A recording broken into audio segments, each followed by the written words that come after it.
back on the board.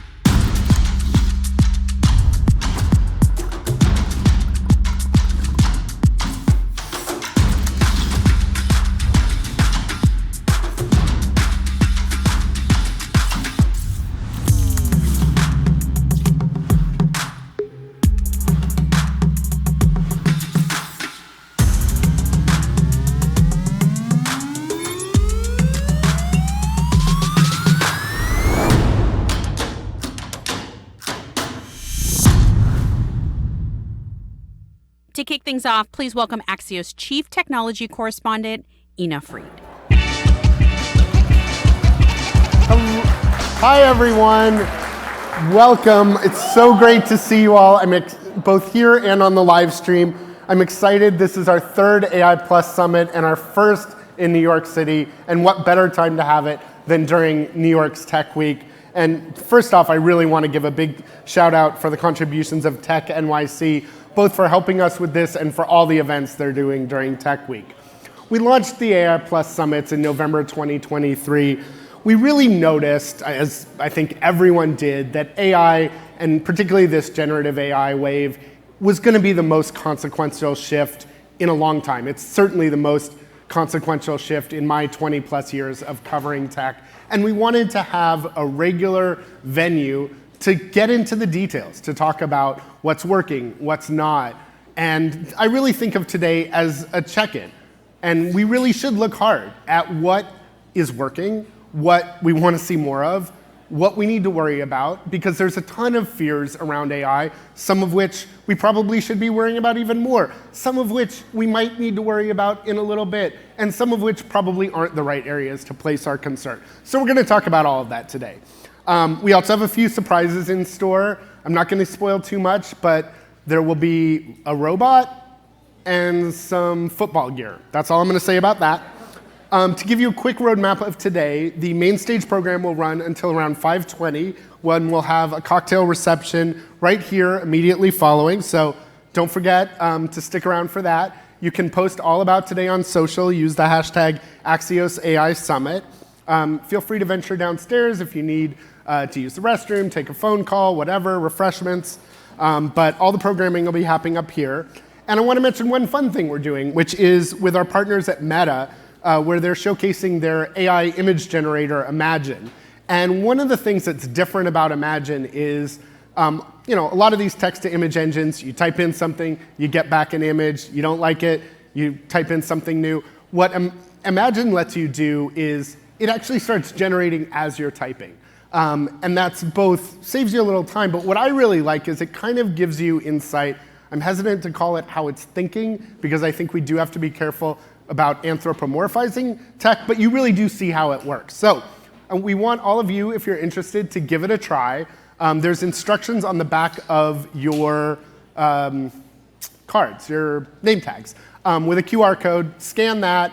And as far as topics, maybe something along the lines of what might New York City look in 20 years, or what's a perfect New York day. If you submit something, you'll be entered to win one of a couple pairs of the Ray-Ban Meta smart glasses, which I've been using both to record my softball games. I also interviewed Sam Altman while live streaming from them. So those are really cool.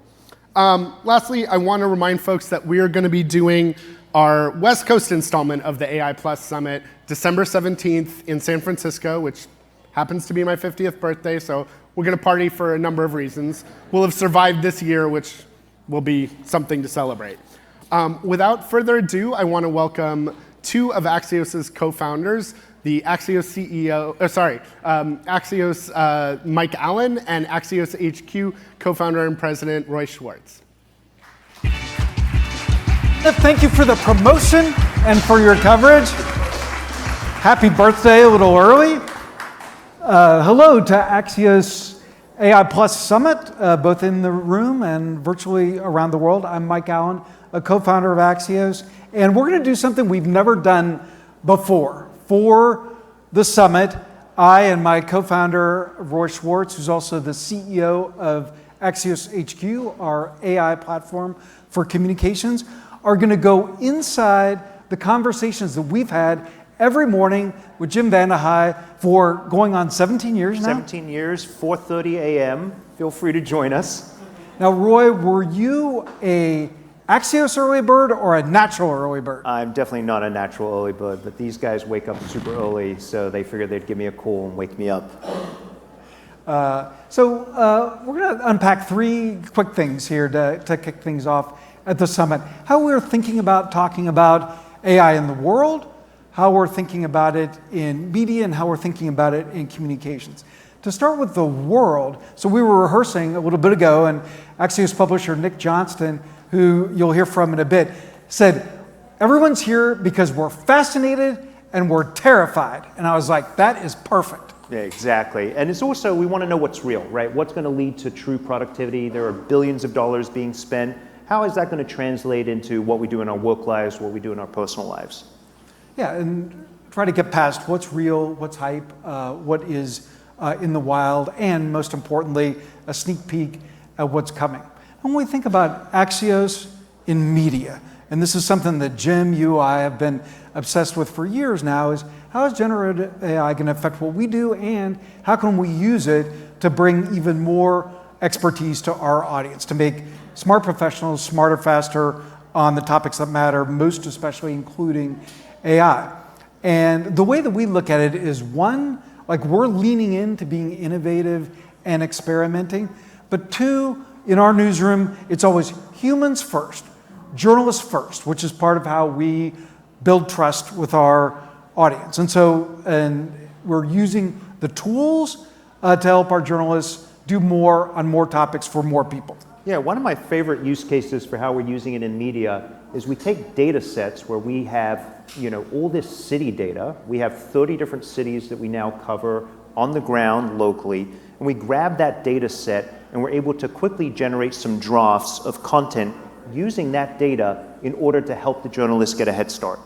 But we very much take a trust but verify approach, and something that Jim Vandehei, our CEO, has said is that in these times, there will be even more of a premium on people like Ina Fried, who can tell you things that you don't know. Like, that's always going to be the gold standard. Now, Roy, after getting Axios going, so Roy Schwartz, who became a close friend and a collaborator at Politico, long before Axios had a name, Jim, you and I looked at a whiteboard in the break room at an apartment building and dreamed up what would become Axios. And you're now over at Axios HQ, where you're spending all your days talking to some of the most interesting people in the world, corporate leaders, experts, about generative AI. And Roy, what are you hearing in those conversations about how people, difference makers, are actually using AI? Yeah, there's two things that I've now seen in talking to executives in terms of how they're actually utilizing AI right now.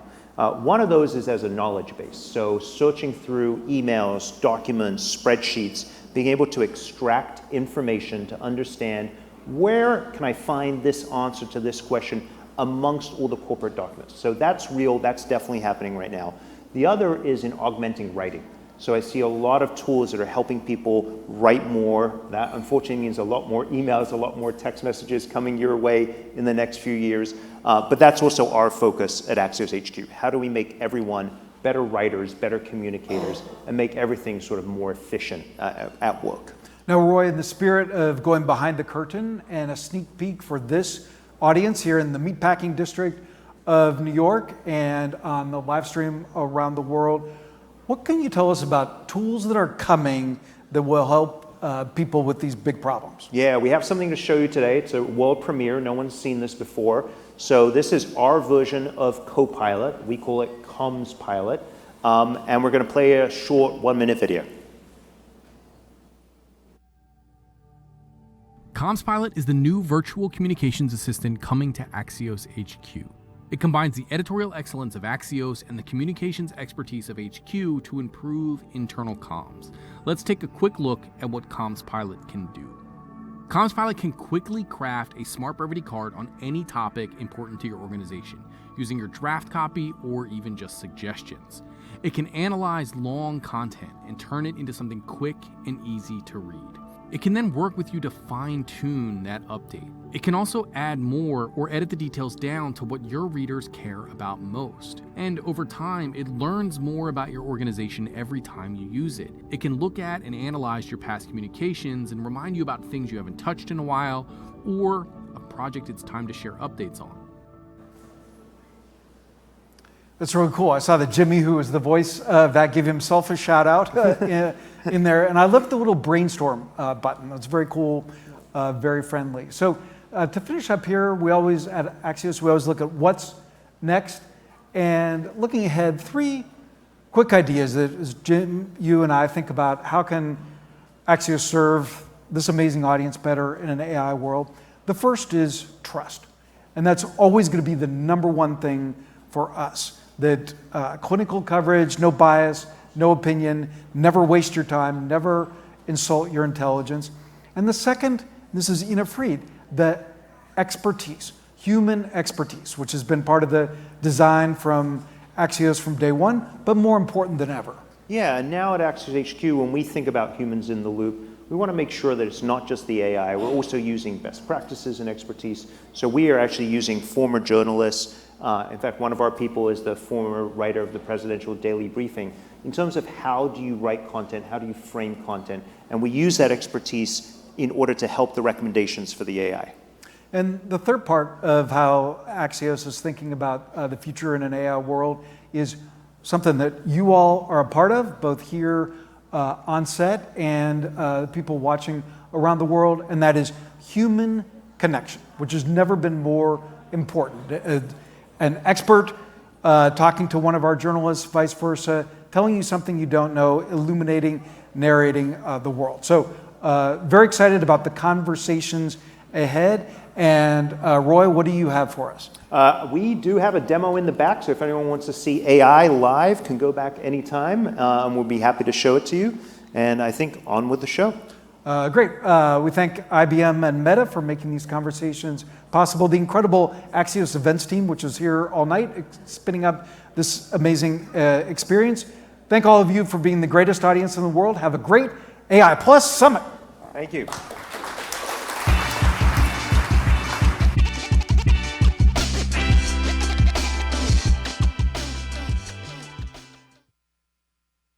Welcoming back Ina Fried. Alrighty, to kick things off, our first guest is a researcher whose background is steeped in national security knowledge and major policy decisions and how AI is affecting all of that. Until recently, she was a director and board member of OpenAI, and in her recent TED Talk, which I caught in Vancouver, she called for greater transparency and auditing of how AI is being used by big tech. Please join me in welcoming Helen Toner.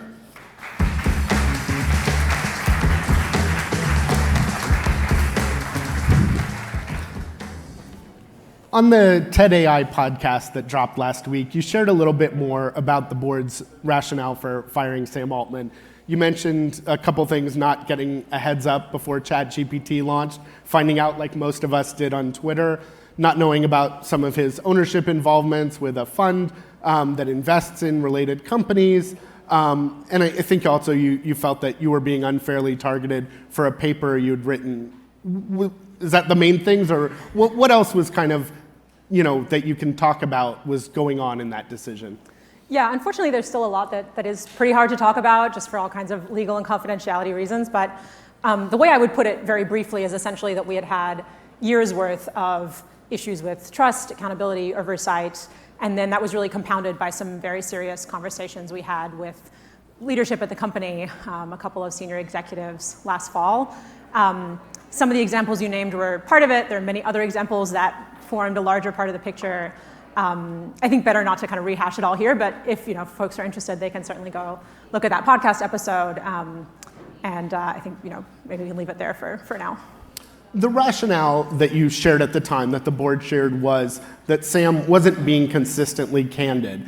And it was interesting because at the time, I think everyone was trying to read the tea leaves. At the time, OpenAI was flying high. There was really no indications of any sort of turmoil from the outside, and it was hard to understand that idea of not being consistently candid. When you flash forward to now, we've had Scarlett Johansson in the talks, and then they went ahead with a voice that sounded like her, even though there was no deal. We had former employees saying, well, we can't really talk because we had to sign these non-disparagement clauses. Sam saying, oh, I didn't even know about them. But then if you look at the letters, Sam was the one who'd signed those. It seems like the board's arguments might have landed a bit differently if they were happening now after all this. Do you wish you'd waited a bit? I think there's a lot of reasons we did it the way that we did, and I don't think there are big changes that I would make going back, just because of a lot of different factors that were going on at the time. Unfortunately, it's still really hard to kind of get into all the details of them.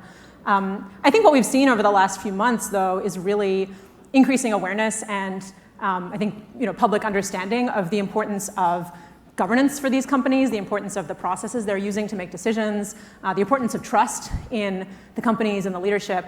And I think that's only going to intensify as AI keeps getting more sophisticated. Now, you and other folks said it wasn't. You didn't see some robots taking over behind the scenes. It wasn't some giant safety fear that led you to take what you want. At the same time, it does seem like there are a lot of concerns around safety. We've heard a lot from whether it was Jan when Ilya and Jan left. We've heard more in recent days. There's an open letter saying safety's not being taken seriously enough. And not just about OpenAI specifically, but in general, what should we be talking about when it comes to AI safety? Yeah, I think there's a ton of different issues. AI is a very, very broad space. Lots of different kinds of safety, governance, ethics issues we could talk about.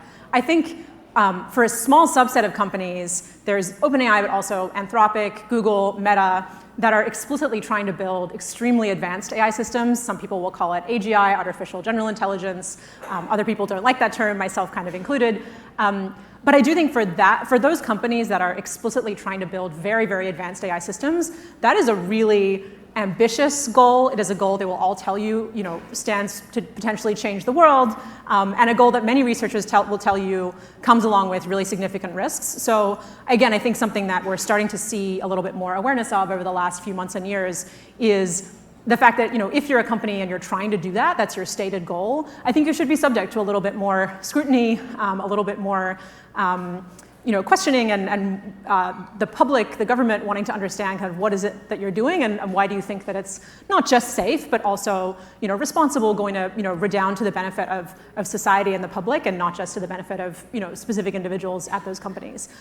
So I think there's again kind of almost too many different AI safety issues to try and tackle them all, but I do think there's a particular set that apply to those companies that are explicitly trying to build very advanced systems. And I just want to highlight how unusual the set of circumstances are that we're talking about here, because I think what you're calling for is rather unprecedented. So in your TED Talk, you called for greater auditability, but also that maybe these companies should have to share what it is they're working on. Now, tech companies historically have not been sharing what they're up to, but and we've talked about this. This is an unusual moment where the absolute leading edge of the technology is not being developed by governments. It's being developed by private companies. What is reasonable to ask of private companies? I mean, they're not going to want to share everything they're doing, but what they're doing could affect all of humanity. How do we deal with that, and who's in charge? Because putting governments in charge is not always the best either. Absolutely not. I mean, I think the kinds of policy interventions that I think make sense right now are actually not that unprecedented, not that drastic. And I think they really come from, my big picture view here is that with AI, we're in a place of a huge uncertainty. So if you talk to different experts about how they expect the field to develop over the next 5 or 10 years, if you look at, the extent to which we've been surprised over the last 5 or 10 years, I think it's only reasonable to think that we shouldn't be confident one way or another what AI will look like, over the coming years. And so, for me, that leads to being interested in policy measures that can help us understand the field better, and that I think are pretty light touch, honestly. I mean, I think things like if you're spending $100 million training a frontier model, you should have to run some safety tests, and you should maybe have to report those tests or the results of those tests. That's really not a big lift. Doing that? They're all saying they're doing that. They're saying that they're doing the tests, but there's not a lot of standardization in what they're testing for, how they're reporting the results. Are they reporting the results at all? I think there's been good progress on bonus, but I think we need more. I think also things like having third-party independent auditors being able to verify some of the claims that the companies are making, so that you don't just have to trust kind of the word of the corporations themselves. I mean, these are not crazy regulatory interventions. We see much heavier things in, if you look at something like food safety or you look at auto safety, like those are fields that don't stand to threaten humanity, and it's very, very normal that they're subject to regulation to make sure that the products work as they're supposed to work and that we kind of understand what's going on. So I think there's a little bit of I think our expectations around policy are a little bit wonky when it comes to tech, because we have had a few decades of the tech sector specifically being so lightly regulated relative to basically every other sector. I mean, don't get me wrong, there's obviously lots of ways to regulate in a sort of clumsy or heavy-handed way that could backfire and would not be worth it. But I also think that sometimes when I talk to folks who are in the AI sector, doing research or building AI products, they have this sense of any kind of regulation is going to be the government coming in and telling me what I can and can't do and crushing innovation and handing our lead to China, and it's all going to be terrible. And I think there's just plenty of places where that is not how regulation works. And if you can have smart people in government, which I think in this case we actually do have some pretty smart people working on AI in the US government, if you can be cautious, if you can be iterative, start small, I think there's really good prospects to introduce some really good policy measures here. And one of the things that's always been interesting to me and I've always pushed for is, what is our role as citizens? And you've talked some about that. What can people who care about this, who are interested, what is your recommendation for what individuals can do to be smart citizens, to call for the right things, to put pressure on companies to behave differently? What can individuals do? Yeah, I think, you mentioned the TED Talk I gave a month or two ago, and my kind of biggest suggestion there was to not be intimidated by this as a technology. I think people hear AI and they think, oh my goodness, that's way too complicated. I could never understand anything about it. And in some ways, there's some complicated math involved, but in other ways, it's pretty straightforward. It's really just computers trying to make predictions based on data. And it's such a wide space with so many different implications and applications that no company, no government agency can kind of understand all the ways that it's affecting our lives. And so I sort of see there as almost like, in the same way that a big advantage of markets is they can handle lots of different realities and lots of different distributed places, and you don't have one hegemonic Soviet control in the middle. In the same way with AI, I think there's a role for citizens to be looking at, how is this affecting my life? How do I want it to affect my life? What would I hope for my computer to be able to help me with versus how is it actually harming me or taking away things that I enjoy? And just feeling entitled to that perspective and entitled to your own experience, I think is sort of the biggest thing. And then in terms of tactically, there's all the regular things. You can talk to your legislator, you can let companies know when they're doing things you don't want, you can vote with your wallet, et cetera, et cetera. But I think the sort of core underlying thing is not to think of this as a distant, mysterious, magical technology that you could never possibly kind of have a view on, but instead to just, have your own thoughts on how it's affecting you and your life and the lives of people that you know. And given the actions that you've taken, I think a lot of people perceive you as, against this sort of technology. You're not, from what you've told me. What do you think the technology today is good for, and what do you imagine it will soon be good for? Yeah, I mean, what it will soon be good for is kind of, or I guess depends what we mean by soon. I think in principle, AI is, a lot of people think it could accelerate science and technology research and progress more generally. I absolutely think that technological progress is one of the best things that's happened to humanity over the last few hundred years, few thousand years. So that prospect, I think, is just very, very broadly very exciting in terms of what it could mean for our quality of life. In terms of kind of more near term, I mean, personally, I think looking at what are big problems and how could AI help with those problems is a little bit of a cliche, but you can make it very concrete. And for me, there's things as simple as autonomous driving, where right now something like 30,000 people die every year from cars. Like, that's crazy. That's a huge problem. That's just in the US. So if we can have, and we already see in San Francisco, there's a couple of companies where you can already hail a driverless taxi. And so, yeah, I think sometimes people hear me talking about policy and risk and whatever, and they think, oh, you must be against all this stuff. But I'm so excited about autonomous vehicles. Obviously, we should test them carefully. We should check they're, as safe as human drivers. But if they are, that's such a concrete, tangible, really serious example of a problem that I think AI could solve over the next 5 or 10 years. So that's an example that I'm particularly excited about. And in the immediate term, do you use a chatbot? Do you use today's generative AI? I use it some. I think it can be really helpful for when you're drafting something and you want some different ideas or you want critique of what could be clearer. Personally, my favorite use for it is when there's something on the tip of your tongue and you can't quite get it. I find that chatbots are really good. You can be like, well, it kind of means this and it kind of means that, and I think it starts with P, but maybe it starts with T. They'll really help you find it quickly. Also translation. I do, a chunk of my work relates to kind of China's AI ecosystem, and I think just the way that machine translation has improved over the last 10 years has been absolutely astounding. And I'm glad that I speak enough Chinese to go in and look at original source documents, but often it's very helpful to be able to skim in English and have a high quality, English translation to be starting from. And as you mentioned, there's a lot of risks when it comes to AI, generative AI in particular. There's the existential risks of, literally the systems taking over, but there's so many other things, whether it's amplifying existing biases, misinformation, wealth inequality, all these things.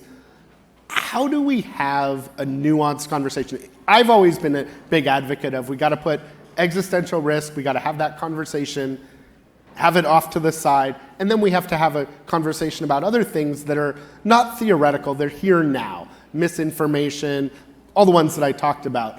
But we've actually debated this some, and you feel like we don't have to separate those conversations. Why not, and how should we have that conversation? Yeah, I think it's really unfortunate that they've become like such separate conversations and such separate perspectives, because I think a lot of the, if you're talking about on the one hand, a company using an AI tool for hiring and it's a discriminatory tool, and on the other hand, you have, an artificial general intelligence that recursively self-improves to be a superintelligence, like that can seem like very, very different things. I get it. But I also think that if you're looking more broadly at, I think there's many through lines between issues we're seeing here and now and issues that we might need to anticipate, different ways the technology could cause harm, could go off the rails. I think there's a lot of common threads. So things like, how do we control and understand AI as a technology, or deep learning specifically, which is kind of the type of AI that is most popular, developing most rapidly right now, as you obviously know. The fact that we can't control and understand deep learning systems the same way that we understand almost any other engineered system we have is at the root of a lot of these problems in terms of what gets called the black box problem. We don't really know how they work. We don't really know how they'll fail. Also questions around kind of power, market concentration, who is making decisions, who is benefiting, I think are really common to not just questions of algorithmic bias or disinformation today, but also could have really big implications over the next few decades and could lead to sort of civilizational scale bad outcomes. I also think that sometimes people hear the phrase existential risk and they just think kind of Skynet and robots with guns like shooting down humans. And I think there's a lot of other ways that that AI could really take things in a bad direction. Or humans could take. Or humans could use AI to take things in a bad direction at a global scale, at a civilizational scale. And so I think sometimes we do ourselves a disservice by kind of locking in these very specific stories of what we're talking about, as opposed to thinking sort of more holistically as this is a very powerful technology. We don't really get how it works yet. Maybe we can, later. And right now it's being developed and pushed forward by a very small group of people. And I think there's lots of different reasons to be concerned about harms that causes right now and different harms it could cause as the technology progresses. So we only have a little bit of time left, and I kind of want to return to where we started in a sense. One of the unique things about OpenAI was they had this nonprofit structure and a board whose mission wasn't to make the most money, wasn't to be dominant. In fact, part of the mission was, if things are going in a bad direction, pull the ripcord. My feeling was always the board only had one ripcord. And my sense, even after what happened, is you guys kind of pulled that ripcord, and now OpenAI has a very different structure and a very different board. What do you hope we all take away from that moment? Because I do feel like that was the ripcord. I don't know if you have confidence that the new board would act similarly if it saw things of concern, but I feel like the old OpenAI is gone. Do you agree, and what should we have learned? I definitely want to give the new board a chance. I think they have a lot of better structures in place that were not possible for us to put in place before November. But I do think that more broadly, it's a good demonstration of the power of profit incentives, the power of just the stakes of this technology and the way that I think relying on corporations to self-govern and to make the right decisions, even when it goes against the interests of investors or the interests of other kind of powerful parties, is not going to be enough. And so again, I think to the extent that we think AI is going to be a powerful technology that is going to really have big effects for the world, then we shouldn't just trust private actors to get to decide what to do with it. Well, I think this is a great way to start what I hope is going to be a fascinating day. I know we're going to dive a bunch more into a lot of these topics, and I appreciate all of your insight. Thank you very much. Helen Toder. Welcoming our View from the Top moderator, Nicholas Johnston. Good afternoon, everyone. Thank you so much for being here. I love our events. These are a live representation of Axios journalism. This is our third time doing an AI event. We couldn't do it without all of you who are here as our readers, and we thank you so much for being here. We're also hugely, hugely grateful to our partners who make everything like this possible. So a huge, huge thanks to IBM for supporting today's event. And before I jump in on that conversation, you're probably familiar with a little bit of what IBM does, but let's do a quick video to go deeper on it. I'll be right back. One more game, Chris? I don't know, Eli. I have to do some research for the U.S. Open broadcast. Oh, you should use the U.S. Open app for that. It's full of AI-generated insights to get fans and broadcasters up to speed on every match, like the IBM Power Index, likelihood to win predictions, and draw analysis. It even uses AI to generate spoken commentary for hundreds of match highlights. Okay then, game on. Let's go. AI-generated commentary and insights built with IBM Watson X. So we've probably all seen some of that stuff during the US Open, during Masters, and so I'm very excited to go a little bit deeper on it with two special guests. Entrepreneur and tennis legend Maria Sharapova and the man behind the magic, IBM's SVP for Communications, Jonathan Adashek. Maria, Jonathan, welcome to Axios. So Jonathan, I want to start with you. Not an empty seat in the room. Nice. Not bad, I right? like it. Yeah. All for you, Jonathan. No, for you. Come on. It makes sense why IBM is here, but you showed up with a tennis legend friend. And we've seen a lot on television, a lot what IBM does at the Masters, US Open. Pretty cool stuff to do. Give us a view from your vantage point about how IBM thinks about that and what you're focused on. Yeah. Well, first, thanks for having us, and Maria, thanks for being here. We've got a great partnership with Maria, and it comes from the work we do in sports. And the way we look at it, I was just watching a video this past week that we created around the Masters. And there's a line in it that says, you see golf, we see data. The same thing applies to tennis, it applies to fantasy football, it applies to all the things that we're involved in. And for us, it's about creating new experiences for fans to engage with the game, with whatever sport it might be, in a different way, for also helping the players or the teams perform differently, improve their performance on the pitch. Yeah. And there is so much excitement around what we do on this. I love it. It's a great spot for us. Well, something I think you framed it out pretty good, like on how it works for players and how it works for fans. I want to dig both around both of those. And Maria, maybe you'd like to sort of jump in first here is like, as a former player, like how do you view these kind of technology products as a way to engage more fandom? Yeah, I mean, as someone that was on the tour for more than 20 years, I remember like 15 years ago, my coach, just before, 5 minutes before I'd go in the match, he'd share with me a 30, second clip of highlights of my opponent that would take him hours to create because he just wanted to, get like break point, where's your server going to serve? And I would see those videos. Whereas now, within 5 seconds, he has all those stats. In many ways, tennis, the reason you go to a tennis match is for the emotional experience, right? But as a fan, when you show up and you know everything about the player, you know everything about their matchup, you even know who's the favorite, how come, why, it makes that experience so much better, even while you're there trying not to be on your phone and being immersed in this amazing experience. Can you bring us, so you maybe spend more time watching tennis or watching tennis tournaments than playing than you used to. Has your fan experience changed? Like, how are you using these kinds of tools to understand, like, oh, I see what's happening right here in ways? Absolutely, because I don't have as much time to gather all that information. I'm now a mom, and I'm an entrepreneur, and now I can get that information so much quicker. So when I attend an event, I already know what's going on. I don't need to spend hours figuring out why is this opponent so much better than the other. Why is this player number 1 in the world and this one is 50? Yeah. Do you get to do that? Well, tell us your fan experience.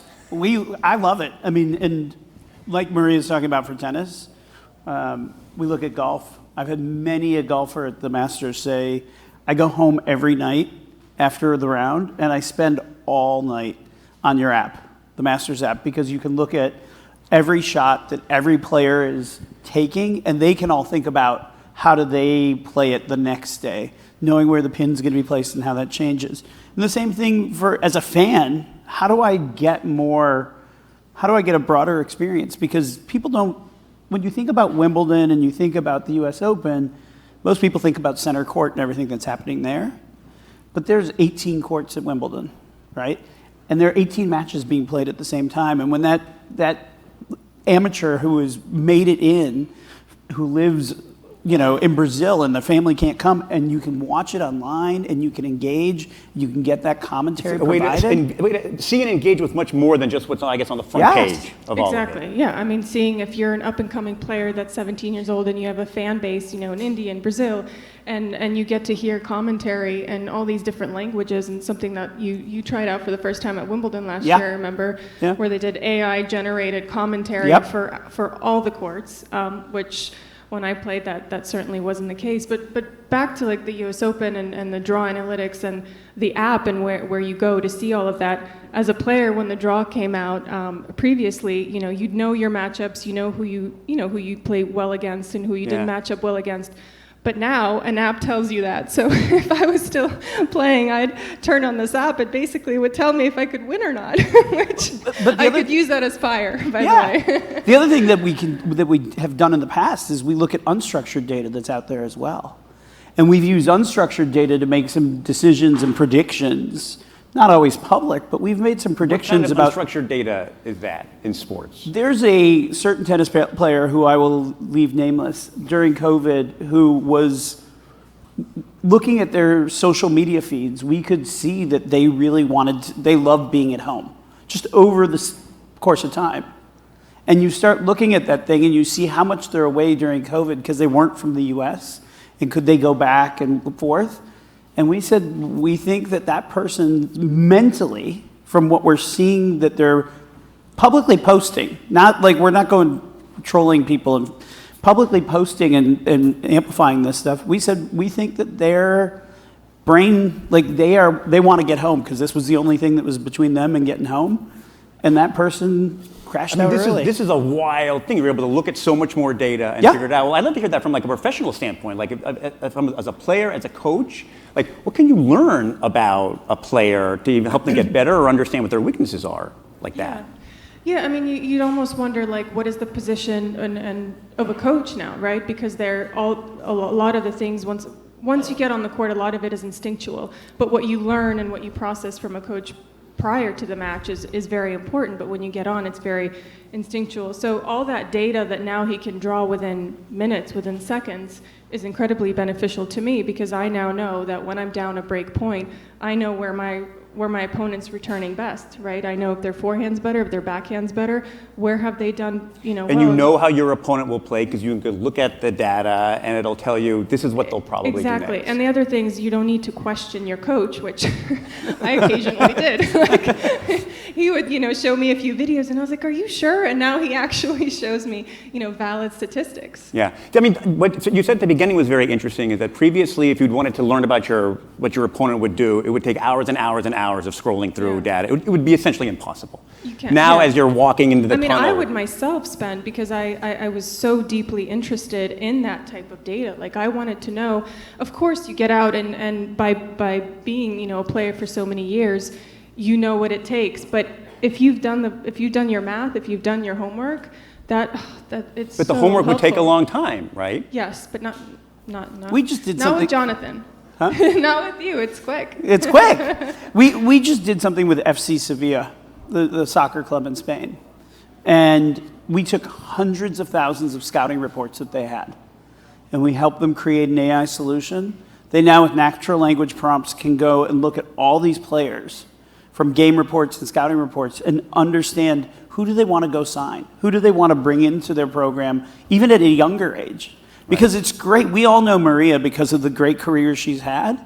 But as you were making your run up, think about how much more this impacts the fan base, as people could get familiar with you so much faster and see all that historical play and understand how you play more. Yeah, the process of a scouting report is definitely quicker. I mean, how do you use it to keep an eye on people? Are there things that you're able to like sift through these mounds of data to figure like, here's somebody who has a very specific skill set that I would have never been able to figure out? Watch this person for a couple of years. I mean, for example, there's a young girl that just won her match at the French Open. She's 17 years old. She's the youngest since Martina Hingis. I did not know so much about her, but this has been her year. She's going to be top 20 very soon. And by not knowing much about her, I was like, well, where am I going to get all these stats? And I went online, and through AI, I knew like where she's performed well against what players, where what her weaknesses are, like her second serve, just all these things. You can learn like a statistical picture you would never have gotten. No, so now when I go to an event and I'll watch her for the first time, perhaps at the U.S. Open, later this year in September, I'll be so much more informed about her as a player. I'll go back to golf for a second, what we did this year at the Masters. I keep talking tennis, you keep talking I'm touching on both, come on. Because it's broader. I did talk soccer for a second. Okay, yeah, you did. But what we did was whole insights at the Masters this year. And we took 8 years of data. We took every shot played at the tournament for 8 years. And you could then go look at the players who were active and say, this is how they usually play this hole, and understand the conditions, and are they more likely to perform to get a birdie or a par? Are they playing more conservative? And how does that change from hole to hole? Which allowed us to be much more focused and have some better predictions and outcomes. I mean, this is like a thread you can pull through almost all of these AI discussions, is that it's able to boil this massive ocean of data and help us understand what would almost essentially be impossible. But I think the other thing, yes, and the thing it allows you to also do is start adding different data. Because as you look at all these things, Maria, playing tennis, I would imagine that if you could lay weather data, for example, on top of it, or you could lay what the crowd, because we also analyze what the crowd noise does and how they're weather reacting. like? What was their social media accounts doing? But if you beyond the unstructured, but if you really look at the weather and you look at the crowds and you look at all those things, most people would just say, okay, they usually hit 60% forehands, right? But then you can start looking at things in such different ways that gives you a much broader picture. Yeah. We could talk about sport the entire time here, but I guess we got to do the business side a little bit. It's not all fun and games, Jonathan, is it? It's not all fun and games. Draw this thread a little bit then for the folks in the room who maybe aren't professional tennis players or masters level golfers, how this translates into the real world. To the real world, I mean, what we really are trying to do is bring these are the same technologies that we bring to companies around the world. I mean, IBM is a true B2B company, and what we're bringing to the Masters, to Wimbledon, to the US Open, to ESPN Fantasy Football, it's all about taking the data and providing a new way to look at it and get better insights from it and take advantage of the opportunities you've got and overcome the challenges. And that same application goes to the clients that we work with. And we bring clients through all the time at these events, and they walk out and they go, wait a minute, can we talk to you about how this is going on? We never thought about it, about what they were doing there. I mean, all these inputs that go in about a tennis serve can also go into a factory floor or a financial projection. It's just all numbers. Yeah, but you get your data right, you can start, looking at it and getting insights that you never had before. But I also think it's about the consistency. I mean, you've been partners with the U.S. Open for over 30 years, and Wimbledon for that amount of years. So I think, that type of data in sports specifically is so niche, and so to have those 30 years of data, it's not like it's coming from one company to another, and this is like an organic flow of data that's just been collected over so many years. Right. Well, so like at Axios, we like to end on one fun thing. When we do AI events, I like to end on one future thing. So I want to spin this conversation forward, right? If we had gone to young Maria and said, you know what, in 30 seconds you could get all of these videos downloaded on a magical phone. If you'd gone to young Jonathan and said you could predict all of these Masters shots, you'd be like, that's crazy talk. Where is this going? Like, what's over the horizon that gets you really excited? the experience of attending event is just you're so well informed. Like when I used to go to, I didn't have so much time when I was on tour for a full 10 to 12 months of the year. But when I would go to another sporting event, I really didn't know much. I was just there for 2 hours, just figuring out like how good is this guy? What's who's gonna win? Why? How come? And now I feel like my experience, prepared, knowing what to look for. My experience is so much better because of it. And I know it's all numbers and it's very scary, but it's very real and it makes us. I think experiences are. I mean, we can buy a lot of things and appreciate them for a little bit of time, but experiences are forever. And if our experience can be that much better, and to being there and to make it that much more rich, right? Is so fruitful. All right, Jonathan, take us into the secret IBM labs. What's cooking? What's cooking is, in these spaces, are things that we're going to work on with the US Open, with Wimbledon, with Masters, with ESPN moving forward. And we've got some interesting stuff that, Wimbledon will announce in the not too distant future in the US Open. Tell us now. Yeah, almost got me. I tried backstage. But I think, tell me. To your point, Maria, it's the experience. What I will tell you what we're going to do, it's about the experience. It's about the experience of the 15,000 fans who are in the stadium. But it's also about the experience of the millions of fans that are watching online and how they can better engage with it and have a better understanding of what's happening. So you've got the online, but then the other thing is you can take that and change that experience. So when you do go for 2 hours to an event, you understand the data of what's happening there, but you also can get a better experience as you go through the grounds. Right. You know that you should be going to watch this match here. You know that if you want to get something, the wayfinding that can come with these sorts of things. The journey of experience, of attending an event, will start to benefit from this. Think about going to a stadium and you get up and you're like, okay, I've got 5 minutes between a quarter of basketball or 20 minutes for hockey or whatever it is. I want to go get a beer. I want to go to the bathroom.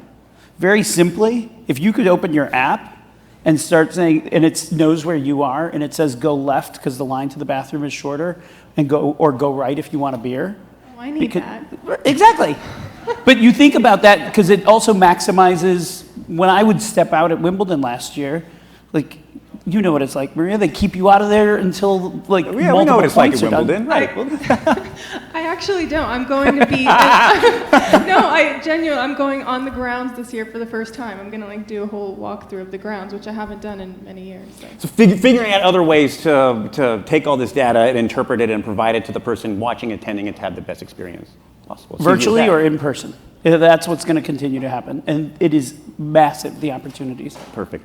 Fun things to look forward to. Maria, Jonathan, thank you so much for being here. Thanks for IBM for making today possible. Stick around. The conversation continues. Thanks. Thank you.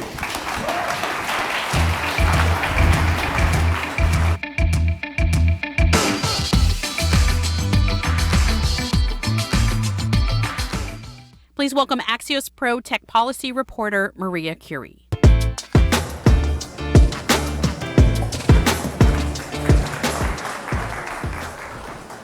Hello, everyone. It's great to be here on the AI Plus stage with you today.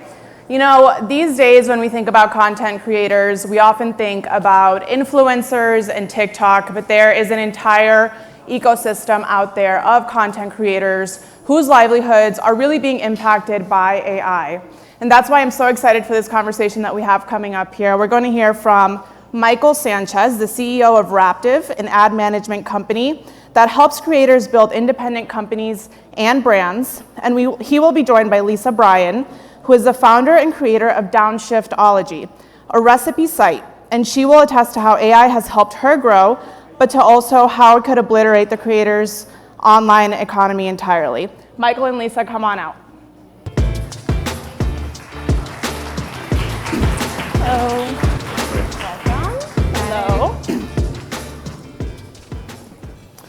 Okay, so we're going to get a slide up here now and kind of set the scene with some numbers. Michael, if you can walk us through what Raptive is and the impact that it has. Thanks, Maria, for having us. Hi, everybody. I'm Michael Sanchez, CEO of Raptive. Delighted to be here. Our mission at Raptive is to help the highest quality content creators build sustainable businesses and live their dreams. We now serve 5,200 extraordinary entrepreneurs across every state in the US. You'll meet Lisa, a great example, shortly. Together, they've produced 25 million pieces of copyrighted content. Really amazing. When you start to look at these creators, they're doing this full time. They're making a living, they're feeding their families, they're creating tens and hundreds of thousands of jobs. That's where Raptive comes in. We say, hey, Lisa and creators focus on the content. We handle all the advertising and their monetization, help with different parts of their business.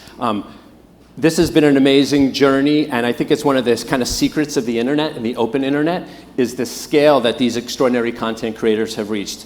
Together, the Raptive group of 5,200 creators now reaches 191 million monthly visitors in the US. This is each month. We're now a top 10, I think number 8, ComScore property scale that's now beyond many of the big platforms and the media companies we all know. This has resulted in Raptive becoming the largest source of ads on the open internet. I think there's good data out there that 15% of every dollar spent on the open internet now goes to a Raptive creator, which is extraordinary. $2.5 billion have been paid to creators, and I think we're especially proud of the fact that 58% of all diverse-owned media businesses are with Raptive, and that is really a growing number that's very important for the health of the open internet. I wanted to focus on that number for a little longer. Why is it important to have diversity in the creator community? Good question. Think of the promise of the internet. Not only would billions of people be able to get extraordinary content, but it could come from all different diverse voices, great perspectives, information, entertainment.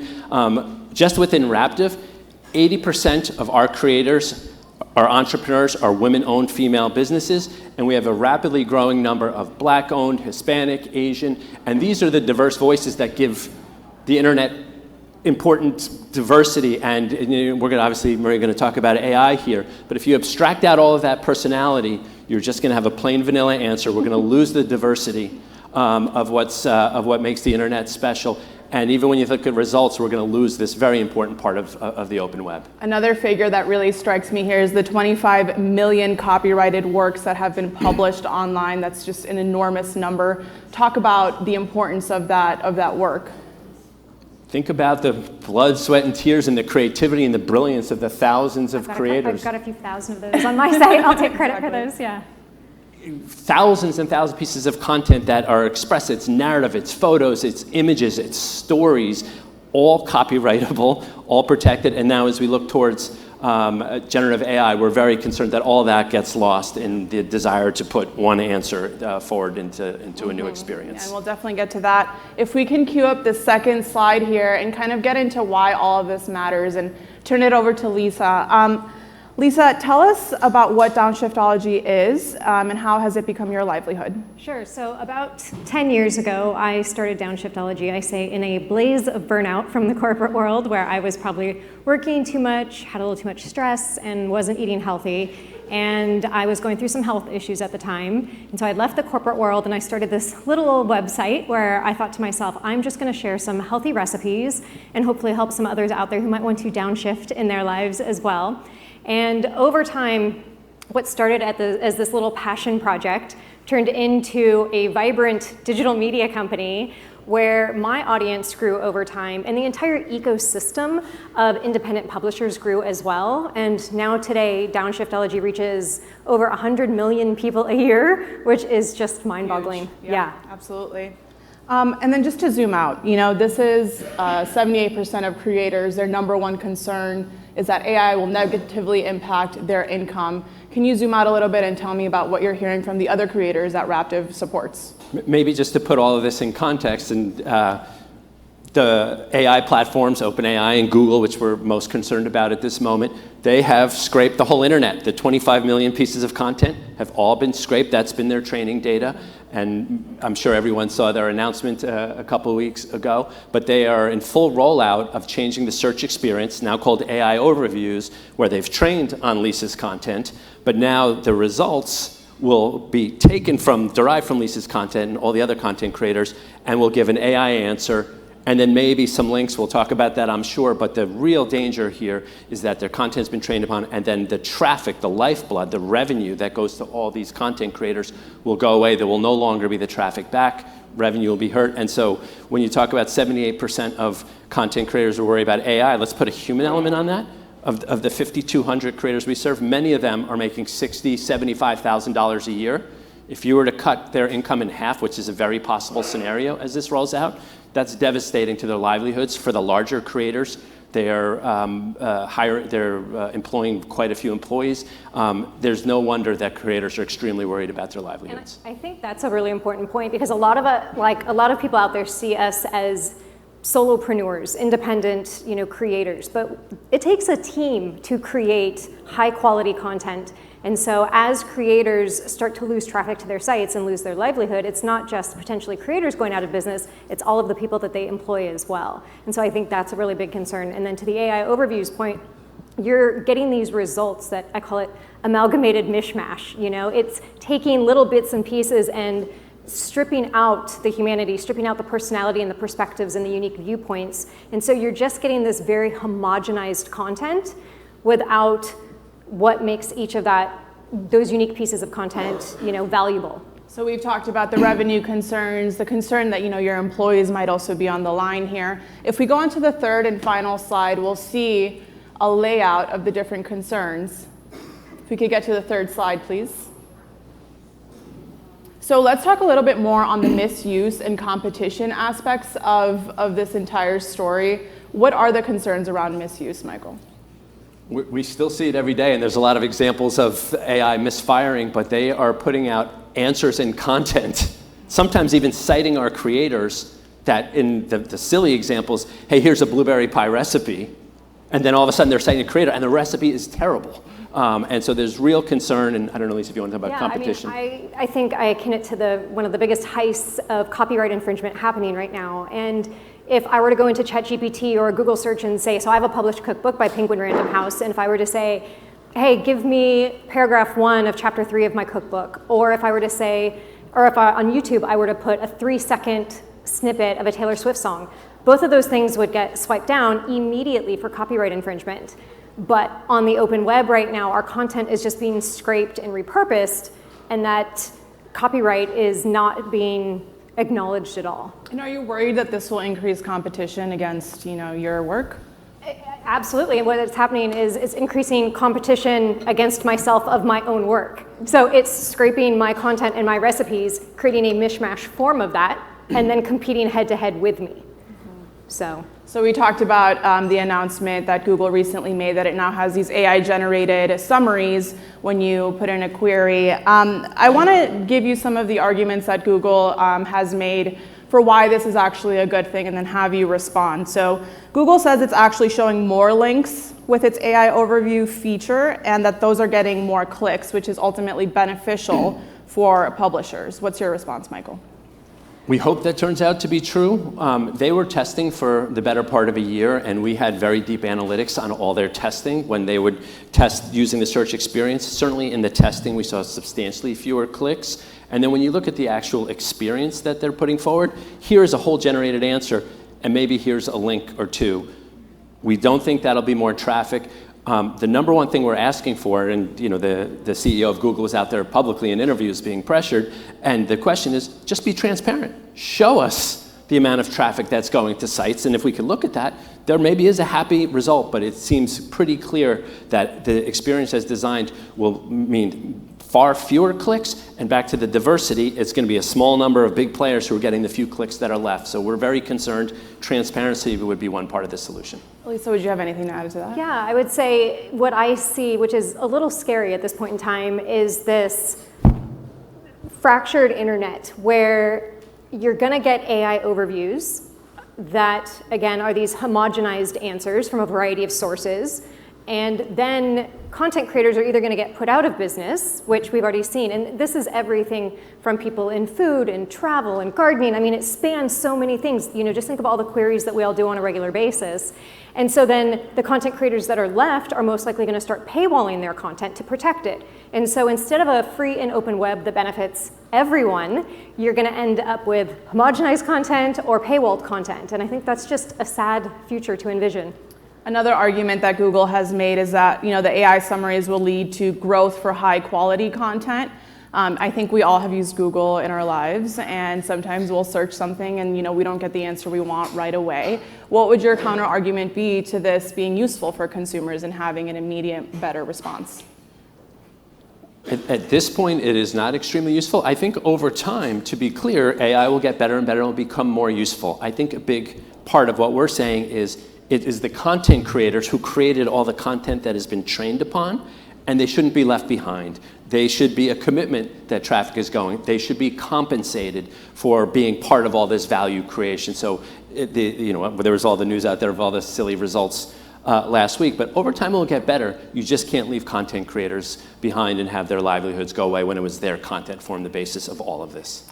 And Google has recently had to roll back their search function a bit after people were getting results from, suggestions to eat rocks or put glue on their pizza.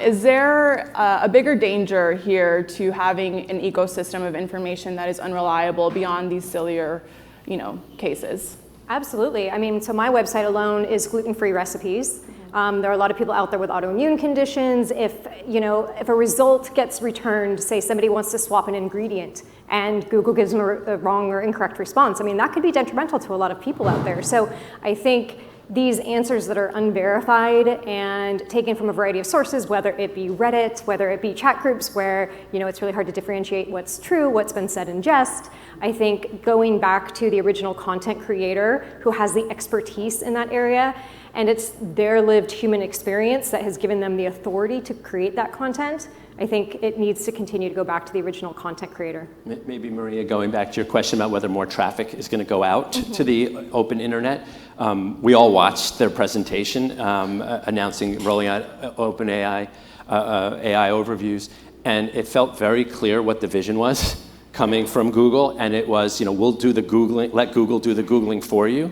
So it used to be a user going to search, clicking into a site, experience it, and going out. What they're saying is it's all going to live in their walled garden. You don't need to go out. So I think the intention is very clear. It certainly raises anti-competitive things. Money and revenue used to go to creators. Now will live on those walls. So it didn't feel like their intention as the product was described. Let's see, but let's make sure they're accountable to make creators whole and to be transparent about what's happening. But AI isn't going anywhere, right? And so you touched on this a little bit, Michael, already. I'm wondering if you can expand on it. What do you want from Google? What do creators want? I think what's most important is that creators participate in the value. I think first and foremost, if we're ticking through, step one, be transparent with what's happening in the results. That will be very helpful. Congress, who we've been spending some time talking to the legislators and staff on both sides of the aisle, typically the Senate Judiciary Committee, both sides are very concerned about anti-competitive and copyright and fair use, but a clear statement from Congress saying this is copyright infringement and fair use doesn't apply would be great. Pressure on Google. Law enforcement agencies, the Department of Justice and FTC, they can get involved. And I don't know if we're going to talk about this, but creators are starting to mobilize, and they're really looking for Google to say, make sure the commitment from Google, Maria, could be creators will either not lose traffic or we will compensate them for what's lost. They should be participating in whatever great value is developed. And I think that there's a big movement right now with content creators educating their audiences and saying, in the future, this is a problem. We are seeing, can you tell the difference between an AI-generated recipe and an authentic recipe? And I did that with my audience on Instagram last week, and they could not tell the difference between a real and a not. And if you're going to spend $50 on expensive ingredients because you want to make a filet mignon, you want that to turn out right. You want to know that it has been tested and tasted. And last time I checked, AI could not test and taste a recipe. And I think it's just like food, more than any industry, is the core of the humanity. We have to taste it, and we have to, my audience follows me because of my specific taste. And so I think, we're just going to lose all of that. And what are the pressure points here? Is it going to take litigation? Is it going to take a change in laws? The litigation question is very interesting. The New York Times is out there suing OpenAI, but it doesn't appear that anyone has challenged Google, and they're certainly very well known for taking many, many years and defending very aggressively. So smaller companies and entities pursuing that could take years and years, and maybe somebody doesn't. I think that would be Is that great. something that you would pursue? I think companies like Raptive and other media companies are exploring all options as we will continue, but it's very daunting to do so. And I think the more angles of pressure can be put on Google, hopefully they come to the conclusion that letting, and it's good for the internet. If all these creators go away, what gets trained on? It's going to be this plain answer there. So we really hope that the creators and these websites don't get abstracted away. Talk to us a little bit more about what your playbook in DC has been. Which lawmakers have you been meeting with? How have they received your message? And can we anticipate any action on Capitol Hill when it comes to this, especially in an election year? I think you all are more expert on what Congress will do. It feels very hard to imagine that they're going to pass legislation, but both sides of the aisle, we've been spending time primarily in Senate Judiciary Committee on both sides. They're very concerned about the anti-competitive side of what Google has done. Just one example. They're now saying, hey, creators can block the crawler. You will then not show up in the results for the AI overviews. This is something that's anti-competitive. So I think a lot of people on both sides are looking at the anti-competitive side, and maybe there's an angle there that gets pushed through. And have you felt that there's a bit of a gap on the House side of things? I mean, do you have anyone there that's willing to sit down and talk about these issues? We have started on that side. Again, it is knowing the US legislative system, it is not something that you can put a lot of hope that they're going to pass stuff, but they put pressure, their letters, their hearings, and again, hopefully, and Google is saying a lot of the right things. We hope they end up doing a lot of the right things. All right, well, that is all the time we have. Thank you so much, Michael and Lisa, for being here. Everyone, please stay tuned for 2 more segments, and then we'll take a short break. Thank you. Great job. Thank you.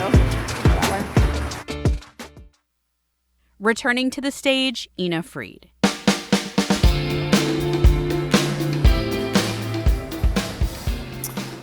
So you may or may not have heard of the Allen Institute, but they are a very important player in the AI research field. They've been a big advocate for making powerful open source models available so that researchers can do the work that they need to do to understand this technology. And as you've heard already, and you'll hear more of, we actually don't understand exactly how the technology is doing what it's doing. Now, it's not new to technology that we may not understand what it's doing, but it's quite novel that the people building it can't even necessarily explain what it's doing. The Allen Institute earlier this year released an open source large language model, which our next guest said will fundamentally change how researchers and developers learn about and build AI. Please join me in welcoming the CEO of the Allen Institute for AI, Ali Farhadi. Ali. Thank you. Now, Ali, you're in a fairly new position heading the Allen Institute, but you're not just a professor, Professors are wonderful, but you're also a tech entrepreneur, you were at Apple. All of that, I think, experience is really useful when it comes to this moment. I want to talk about a bunch of things, but one of the things I think that is good to address, and I'm really glad, is there's a lot of debate about open source, closed source, often in the context with AI of one is inherently safer or better. So the critics of open source say, oh, you're putting the most powerful technology out there, it's easy to remove the safeguards, it can be used by bad actors. What is the case for open source when it comes to AI and generative in particular? Thank you. I think I'm happy that you're asking about openness. It's an overloaded term these days. I think first maybe I actually start talking about the notion that's been implicit on the streets that closed and safe are synonyms. To me, we are probably for the first time are deploying a piece of technology that we know very little about. And many of the things that we discussed today about this behavior versus that behavior, all of them are actually rooted in the fact that there are major technology gaps in these models that we're dealing with, these products that we're actually shipping at scale. And AI, excluding the last few years, was born and raised in open. We are here in AI today because AI was practiced in an absolute open terminologies. I built something in an open, I released everything, you build on top of mine, and then one step after the other, till we get to the point that we got today. It wasn't over time, it wasn't overnight, it wasn't by one group, it was actually a communal, decade-long effort to get us to the point that we were today. Now, closing a piece of, especially immature piece of technology early on, is probably one of the biggest dangers that we're worried about. We don't know enough about these technologies, and we're depriving the talent, the brain talent that exists in the industry, in academia, in research labs, in startups, who can actually contribute to close those technology gaps by keeping the technology behind the closed doors. And that, to me, is just a much bigger threat to, an existential threat to me, in my opinion, to AI, than other hypothetical scenarios that we're talking about it. Absolutely, like any other piece of technology, technology can be misused. But now we get to decide which world we would like to live in. A world in which the technology will be misused, and we're now facing with a hypothetical threat, but only a handful of people know how to fix it, or a world in which we actually have millions of experts, millions of players who can actually jump on the problem and solve the problem. But aside from open and close, open by itself is an overloaded term. I think there's a whole spectrum of openness when we think about openness. We have, on this side of the spectrum, we have absolutely closed behind API models. We don't know much about them. We can query them and get a response back. If I move a little towards openness, we have open weights models, and we've seen various versions of those. I think those are great initiatives in the right direction. So to help people out, OpenAI, that's an example of you just have access to the API. You're not really seeing behind the curtain. Something like what Meta's done with Llama 3, you have open weights, but not necessarily. Why is that not everything? Yeah, so these are not open models. These are models that are trained behind closed doors. The data that was fed into these models is unknown. The training algorithms, the recipes, all those elements are unknown. But the model weights are being shared, which is great. We appreciate it, we cherish that, we celebrate it, but it's just not enough for what we need. The most important element, as we as a community learn about these models, the most important element of these models is the training data that went into these models. And that's what you all have done that's different. So earlier this year, the Allen Institute released a large language model, not just with the weights, but with the training data. What has that enabled already? What's been the response? Yeah, we've been actually surprised by the impact that DOLMA, our open data set, and OLMA, our open language model framework, has empowered. People have used these kind of technologies beyond the ways that we imagined they would. It has actually shaped the way people understand these models to some extent, empowered people to research about the relationship between input and output of these models. And this is exactly the kind of behavior that you would actually get from an open initiative. You empower others to do their research. You empower experts who were sitting idle.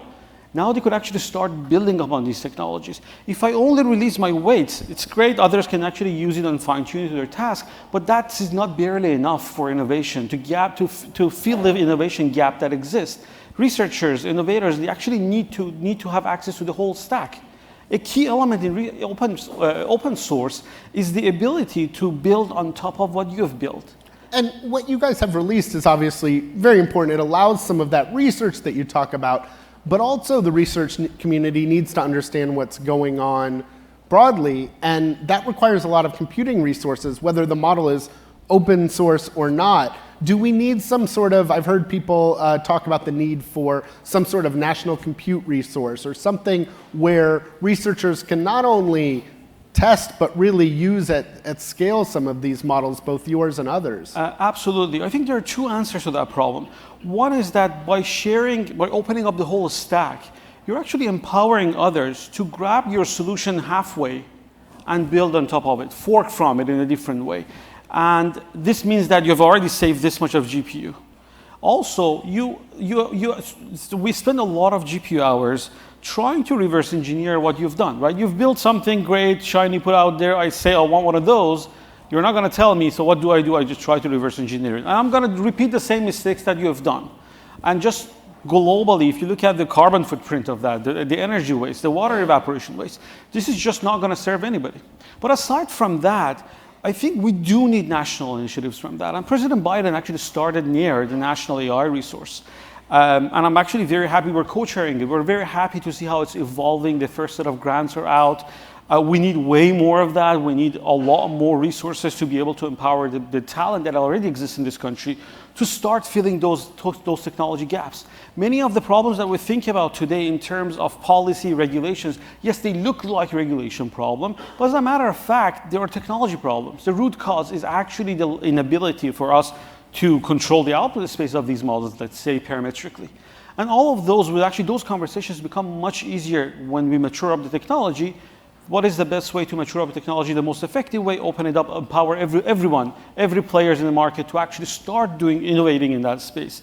And things like National AI Resource is actually a key step in that step, but not barely enough. We need to do 10x, if not 100x of that. So the openness is one issue, computing resources is another. It seems to me another, and you've talked about this some, is this issue that we went from technology that was being developed in the open, in researchers, to an explosion of availability. I think, how many people in this room use generative AI at least once a week? So the good news is everyone has access. But today's generative AI has a lot of flaws and a lot of problems. Talk about what does it mean that we have such a powerful technology. I think you've called it an immature technology being deployed at scale. What does that mean, and what does that mean for society? So I think when you think about technology and society, I always envision a curve where the technology becomes so widespread and so popular that is out of your face.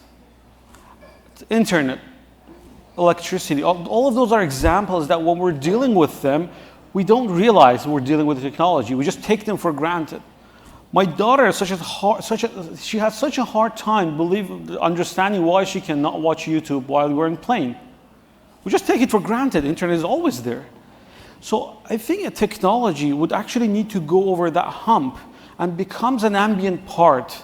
But that happens only and only if we can actually establish trust between the technology and humans. And that trust right now is broken, in my opinion, and needs to be earned back. It's broken because black box nature of the practice is really hard to earn the trust of the people, given the opacity of this whole practice. Also, the trust is broken because these models are not 100% reliable. They hallucinate, they get out of norm, we don't know how to control them, and we need to hack around them. Also, the trust is broken because the evaluation is broken. We actually are in such an evaluation crisis today. And I wanted to talk about that because, early on, some of the things that really got people excited about generative AI was, it can pass the bar, it can pass the medical school exam. And then it was, months or, a year later, we realized, it just really understands how the test is written. And that's not just limited to that. We have a hard time saying, how good is this model? How good is that model? How good are they at a particular task? That's something you're working on. What are you doing? Yeah, so I think we are in an evaluation crisis, mainly because the capability of these models, the rate or the pace of these capabilities, or us discovering those capabilities, severely outpaced our ability to evaluate. In AI, it was the other way around. Before we build a piece of technology, before we work on an AI task, we thought about an evaluation. We put in an evaluation in place, we put metric in place, and we start doing practices. And there were protocols around it. Here's my train set, here's my test set. When you're training an algorithm, make sure the test set doesn't leak into the train set. And then we actually had metrics to evaluate those. But given how broad these technologies, the new recent LLMs and generative AI in general are, and how widespread they are, we are not in that luxury anymore. We're now in a situation that we discover a new capability that we haven't thought about it before. And now we're scratching our head, how can I actually evaluate these technologies? And now we're also, given that we don't know what was fit to these models, we're scratching our head, was this part of the training data? If this was not, was something very, very similar to this part of the training data?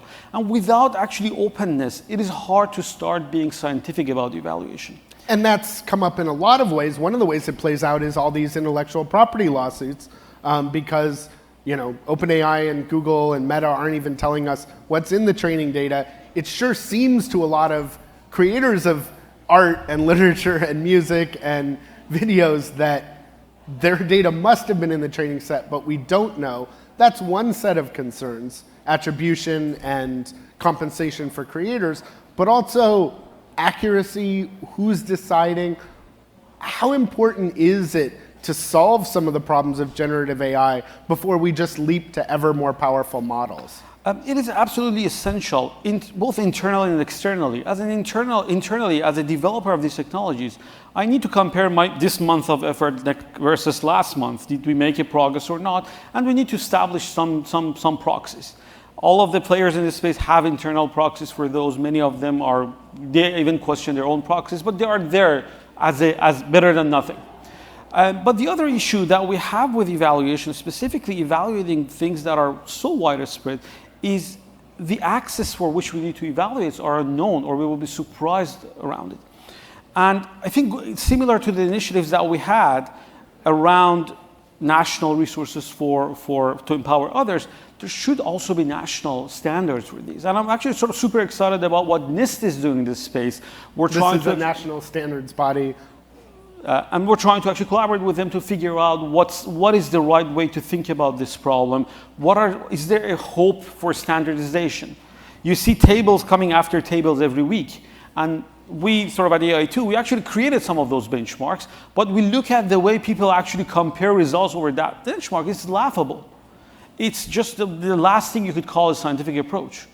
And the issue is that protocols are not the same. People are comparing apples and oranges. No one talks about data set leak.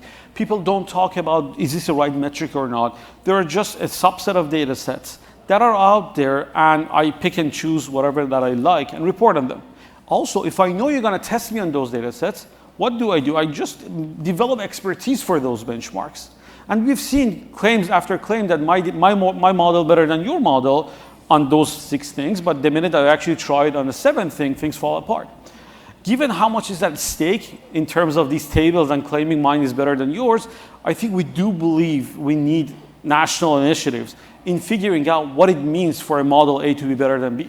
And evaluating is just saying, how good is it at X or Y or Z? How important is also the next step, understanding how the model came to the conclusion it did, which so far we've basically built most of the generative AI landscape without really understanding how they work. There is some research, Anthropic just had a really interesting paper, of actually understanding how it reached the conclusion without having to fully comprehend 1 billion parameters.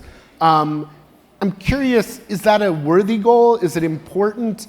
And how likely do you think we are to continue to get to understand how today's models works, let alone understand how the next generation of models works? Yeah, I think it's an absolutely essential thing. I think going back to the trust is broken. We have to proactively try to earn that trust, especially for regulated industries, for sensitive industries, for industries that matters to actually be able to explain your way out of a decision. It is absolutely critical for you to be able to anchor a decision, a generation, into grounded facts, whether being retrieved set of evidence, retrieved documents, being explanations of neuron activations or features, which are just linear combinations or nonlinear combinations of those features. Every initiative in that regard, I think we highly appreciate it. We're far from being able to explain our way out of those, but we're working on it. And a key piece to that goes back to open data. The minute you actually are willing to open your training data, there are things that you can actually ground your response at. And without it, we have to explain our way in weird ways. So we only have about a minute left. I'm curious if you could put more resources toward one thing for society to better prepare itself for this moment. What aren't we investing enough in? Yeah, I think educating a broad range of society. So our society consists of users, expert users, novice users, decision makers, policy makers. And I think one piece that's missing is being able to explain the complexities around these models in a way that connects to the masses. And going back to, again, earning the trust back, I think the minute that people understand what's going on inside these models, the minute that we understand what's going on within these models, we would have a different conversation around these technologies. And if I want to spend $1 on this, I would actually spend it on understanding what is it that you actually deploy at scale? Now, prior to taking your current job as head of the Allen Institute, you were at Apple. We haven't heard a lot from Apple and AI. They're talking about you on Monday. How excited are you for what's coming on Monday? Yeah, I'm excited to see what's cooking on WWDC. Are we going to see some of your former work, you think? Do you want to put me in Apple jail? All right. Well, we'll find out on Monday. We'll both be watching. Thank you so much. Thank you so much. Great meeting here. Great to see you all. Up next, Axios senior business reporter Hope King. All right. Hi, everyone. I know, you really want to take a break, and I promise you will get the full break, but I need my time with my denim jacket up here. I got permission, just FYI. It's so great to be with you guys here in New York, talking about AI and all the changes. We've been covering music in depth here at Axios and the relationship between AI and music. Back in November at our AI Summit in DC, I spoke with the lead member of Fits in the Tantrums, as well as the CEO of Sound Exchange. And in that conversation, we focused on licensing issues. We focused on how AI is impacting the creation of music. But in this next segment, we're talking about how AI is impacting the listening experience, which is most of us, unless some of you are secret rappers and musicians here, when I'm sure there are a ton of. And so very specifically, I'm talking about Spotify's AI DJ. And for hundreds and millions of you who are Spotify users, you probably already know what I'm talking about. But for those of you who are not as familiar, I want to please introduce you to X. Thanks for the intro, Hope. Hey, what's up, everybody? It's me, Xavier. My friends call me X. I think you know me. I'm Spotify's AI DJ. I'm super excited to be here at the Axios AI Summit. You know I love anything AI. And hey, humans are all right too, especially this human right here. It's the real X. Real X. Yes. Xavier. So good to Make see some you. noise. So we're gonna What's going on? We're gonna try to. I mean, I feel like we need a little. Can I do this how I normally host? Do it. New York City, make some noise. What's Make going some on? noise. There you go. Woo! All right, I got one more thing I gotta normally do. Do it. Okay, my name's Xavier. My friends call me X. Before I host anything, y'all gotta help make me feel welcome. Help Hope feel welcome. Say what up, X. You gotta do way better than that. Act like you're at a concert or something. Say what up, X. We ready? I want you as my co-host for every single one I got you. You saw me struggling up here with these guys a little bit, got right? you. No, I wasn't. I was great. No, you killed it. I feel good. Thank you. Yeah, I was watching. So you are a voice model. So you're not just a pretty voice. You actually do a lot of writing. Talk about the process of actually creating the DJ, but also the ongoing work that you do. Yeah, the initial creation, it's like a recording process, but what you hear, like what you just heard, aren't actual recordings. They're the voice model. It's text to speech. And the way we train the voice model, it's like a recording session. So I'm voice acting from a script, and I have to be very accurate because we're training the voice model. What does a period sound like? What does a comma sound like? A slight pause. But I'm voice acting as myself. So that's how we train the voice model, and it's repetition. It's scripts like you hear AIX say. When I hear the AI talking to me, the pauses sound so natural. Yeah. How do you make those types of slight indentations and stuff like sound like you're talking to me and not computers trying to generate something that is talking to me? So with the technology we have, it's all about the performance. What you put in is what's going to come out. So for me, it's all about being authentic, being natural to who I am. The word choices, so that writer's room that you alluded to, part of it is it's what you hear, but it's also what I'm saying. So there's a writer's room that we have, it's generative AI, but we also have our team of music experts, the foremost musical experts and culture experts on the planet are in this writer's room. I'm in a writer's room. I'm one of those people too. Our data experts, our UX writers, so all of us are in this writer's room, and it's all about using words that I actually say. So you'll never hear AI DJ say something or AIX say something that the real X wouldn't actually say. And those words include tunes, so X will never say the word tunes. Nah. What are other words that X will never say because you don't say it in real I'll tell you life? words. How about I tell you words I will say instead of what I don't say? Okay, go 'Cause ahead. I don't usually walk around thinking about what I won't say. But I do know you what I walk do around say. with a notebook sometimes to kind of jot down some of your thoughts, so. So I don't say tunes, but I say jams, bops, bangers, hits.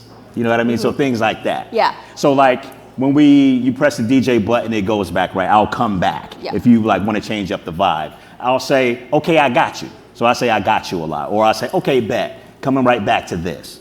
Those types of things. Or when it comes on in the morning, I say, yo, what's going on? Hey, what's going on? Yeah. So all those different ways. So I took a notebook around about like using phrases that like I actually say in my day-to-day life. I think the other really fascinating part of your job is that you are in there updating X with real current event knowledge. Oh, absolutely. It's not just one and done. How often are you there updating? Oh, it's a weekly writer's okay. room. So it's like what's happening in the zeitgeist. Think about it. We at Spotify, we're talking to the actual artists. We're listening to the albums early. We know what's going on in culture. We're talking to the labels. So we're putting all of that information right into the experience each and every. Here's an example. Okay. The Kendrick Lamar Drake beef. Do we know about this? Y'all know beef? about that? Yeah. Yeah, y'all know about that, Yeah, right? you do. So how would AI know about that? We, as the humans, have to put that in. So the human element is key to what we're doing with AI DJ. And I think the other really important thing is that you have this massive scale. Yeah. Hundreds of millions of people across the world Yeah. are tuning in. They have this relationship with your voice now. And Yeah. that's changed your life quite a bit in real life. Yeah. Some of the things that It's have, crazy. So explain to the folks here, because you and It's I have all the already time. chatted. It just happened backstage. I just had to fight these people off me to get out here. No, but when people meet me, they Yeah. really freak out because it's like we have a relationship. I'm saying their names, I'm saying my name, and then I'm giving them their music, but I'm giving you context around what you're listening to. We're doing storytelling Right. around what's happening. I'm a part of their lives because it's something that's on demand. Unlike other celebrity, you may know them by seeing them on stage or the court or whatever it is they do. The difference here is they feel like I know them. And that's the biggest difference. Well, in the year and a half that X has been out in the Yeah. AI form, Yeah. how has your perspective on your own identity changed? Honestly, it's about the human connection and how powerful that is of a force in this world. That's what people are connecting with. Ultimately, AI is the conduit Sure. to people to connect to the human version of me. This is a digitized version of me and my personality. Does this feel like immortality in a certain Oh, I'm sense? going to live forever. It's I gonna mean, your voice, right? live forever. I mean, Outlive me. do you conceive of that? Like, I did. I thought about that before it came out. I said, this is a legacy project. Yeah. The truth is, it's going to outlive me. And that's the reality of so it, what which I kind think of is awesome. No, I do too, but I'm just thinking, like, what extra thought then do you put Yeah. into the creation of the content as a result of Oh, yeah. you understanding this is going to live beyond your I life? take it really seriously. I take the craft of hosting very seriously. I take the craft of real, authentic connection with people very seriously. So I lean very heavily into that, knowing how big of a deal it is for people that I'm with them throughout their daily lives like that. So I thought a lot about that, what I would say, the types of things. So I was able to help shape the product and what's out in the world now. You're at our highest moments in life and you're at our lowest That's right. moments, That's what music is. Crying It soundtracks your life. Crying into the phone. All of it. I'm there for you. Oh, I know. I love Yes. that. This is the human connection we're talking about. That's Xavier, right. it's awesome to have you here with us. We're going to Excited throw to up a be here. playlist, our Yes. Axios Events playlist. Scan the QR code.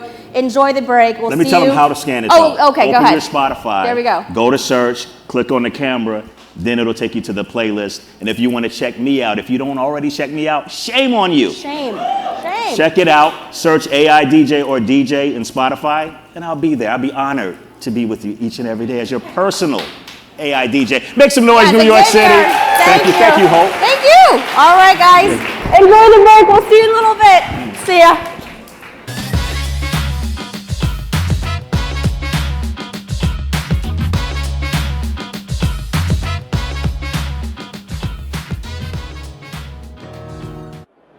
Please welcome our executive editor of Axios Live and new platforms, Sarah K. Halanigu. Hello. Hello, everyone. I hope you enjoyed a short break. Please take your seat. We're excited to kick off the second half of our program. And I'm going to try to channel that Spotify DJ energy. I'm not sure I can quite do it. But please come on over. I want to make sure you all can hear the next part of this program. And I know the seats were hard to come by in the first half. I'm Sarah K. Halanigu. I'm the executive editor at Axios Live. Axios Live is designed to take our expertise, our journalism, and bring it to life to the stage. And to let you become more connected to the news, shaping our world and why it matters. Now, if I could take a quick poll. I'd love to know this is their first time in an Axios event. Awesome, awesome. Well, I'm excited to share with you today. I hope you're having a great time. I want to share with you about how we're growing Axios Live, our events around the country and around the world. And if you're enjoying what you're experiencing today, let me share just a moment about where you can expect to see Axios next. Today, of course, is focused on AI and how it's shaping our world, but of course, technology is not the only topic we cover at Axios. So our newsroom is focused, and our events team have no shortage of topics that we're covering. And just this summer, you might want to take a quick photo of this. This is where we'll be just in the next few weeks and months. In a few weeks, we're going to France. We're going to Cannes to talk about sports, media, business. We're also going to be, of course, at the political conventions, both the RNC and the DNC. And we're also going to the Summer Olympics for the first time this year, which will be really exciting. We're really looking forward to that. And the fall, stay tuned, Ina told you about this, we're also coming back to AI, but this time in San Francisco at the end of the year. And in between, we're going to be also launching, going back to New York for our United Nations General Assembly and Climate Week. Lots of different topics to explore. And if you're interested, please sign up to hear about our next upcoming events at axios.com/events. Now, one more quick announcement. Don't forget, if you haven't already, you have a QR code on your badge. Scan it, and you get to check out and play with our Meta AI Imagine tool. If you make a cool AI visual with it and send an email to us, we're going to pick 3 winners who at the end of the program today are going to win a pair of Ray-Ban Meta smart glasses. And I hear there might be another few giveaways in addition to that, so stay tuned. So without further ado, let's get on with the show.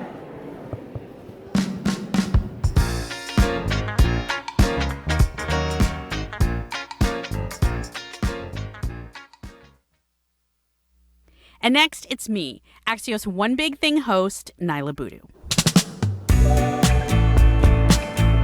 How are you?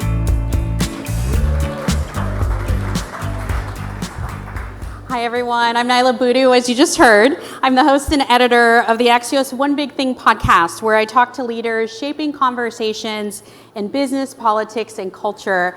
And I'm so pleased to let you all know that this next conversation will be broadcast on this week's podcast. So thank you for being part of not just being here for the AI Summit, but being part of our live audience for this next segment. And by the way, you can subscribe wherever you get your podcasts. One Big Thing, this episode will be out tomorrow. Now to our guest. For more than 35 years, the Robin Hood Foundation has provided millions of dollars of grants to fight poverty in New York. Now, the organization, famous for using investment principles to fight poverty, is enlisting AI in the fight. Please join me in welcoming the CEO of the Robin Hood Foundation, Rich Burry.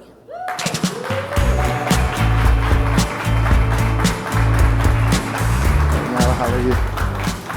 Rich. How are you doing? Good. All right. Thank you for being here. Thank you for having me. So let's start with the big picture. When we're thinking about the U.S. our economy, on paper, it looks really good right now. If you think about unemployment rates, inflation easing somewhat, from your perspective, how does that look for people who are at the bottom of the economic ladder? So first of all, thank you for having me. It's great to be here. As you said, if you look at many of the indicators of the economy is coming back strong. But unfortunately, that progress masks the deep inequities that underlie our economy, which existed before the pandemic and which persist during this recovery. So, at Robin Hood, as you mentioned, our mission is to fight poverty in New York City. We want to create lifelines to economic opportunity for those that have been left out of the economic mainstream here in New York City. And what we see in New York City is that, indeed, over the past several years, poverty has become both larger and more intense. We do a survey every year called the Poverty Tracker, which tracks the experience of low-income New Yorkers. And what we saw in the most recent year, that the number of people living in poverty increased by 500,000, from 1.5 million to 2 million New Yorkers living in poverty. 25% of all children in New York City live in poverty. And indeed, even that number understates the problem, because even if you earn double that amount, if you live 200% of the poverty line in New York, What is that? You are still, it would get $88,000 for a family of 4, using something called the supplemental poverty measure, which is a more robust measure of poverty. If you earn $88,000 for a family of 4 in New York, you are twice as likely to struggle paying the bills, to have to make a choice between paying rent or seeking health care or buying food.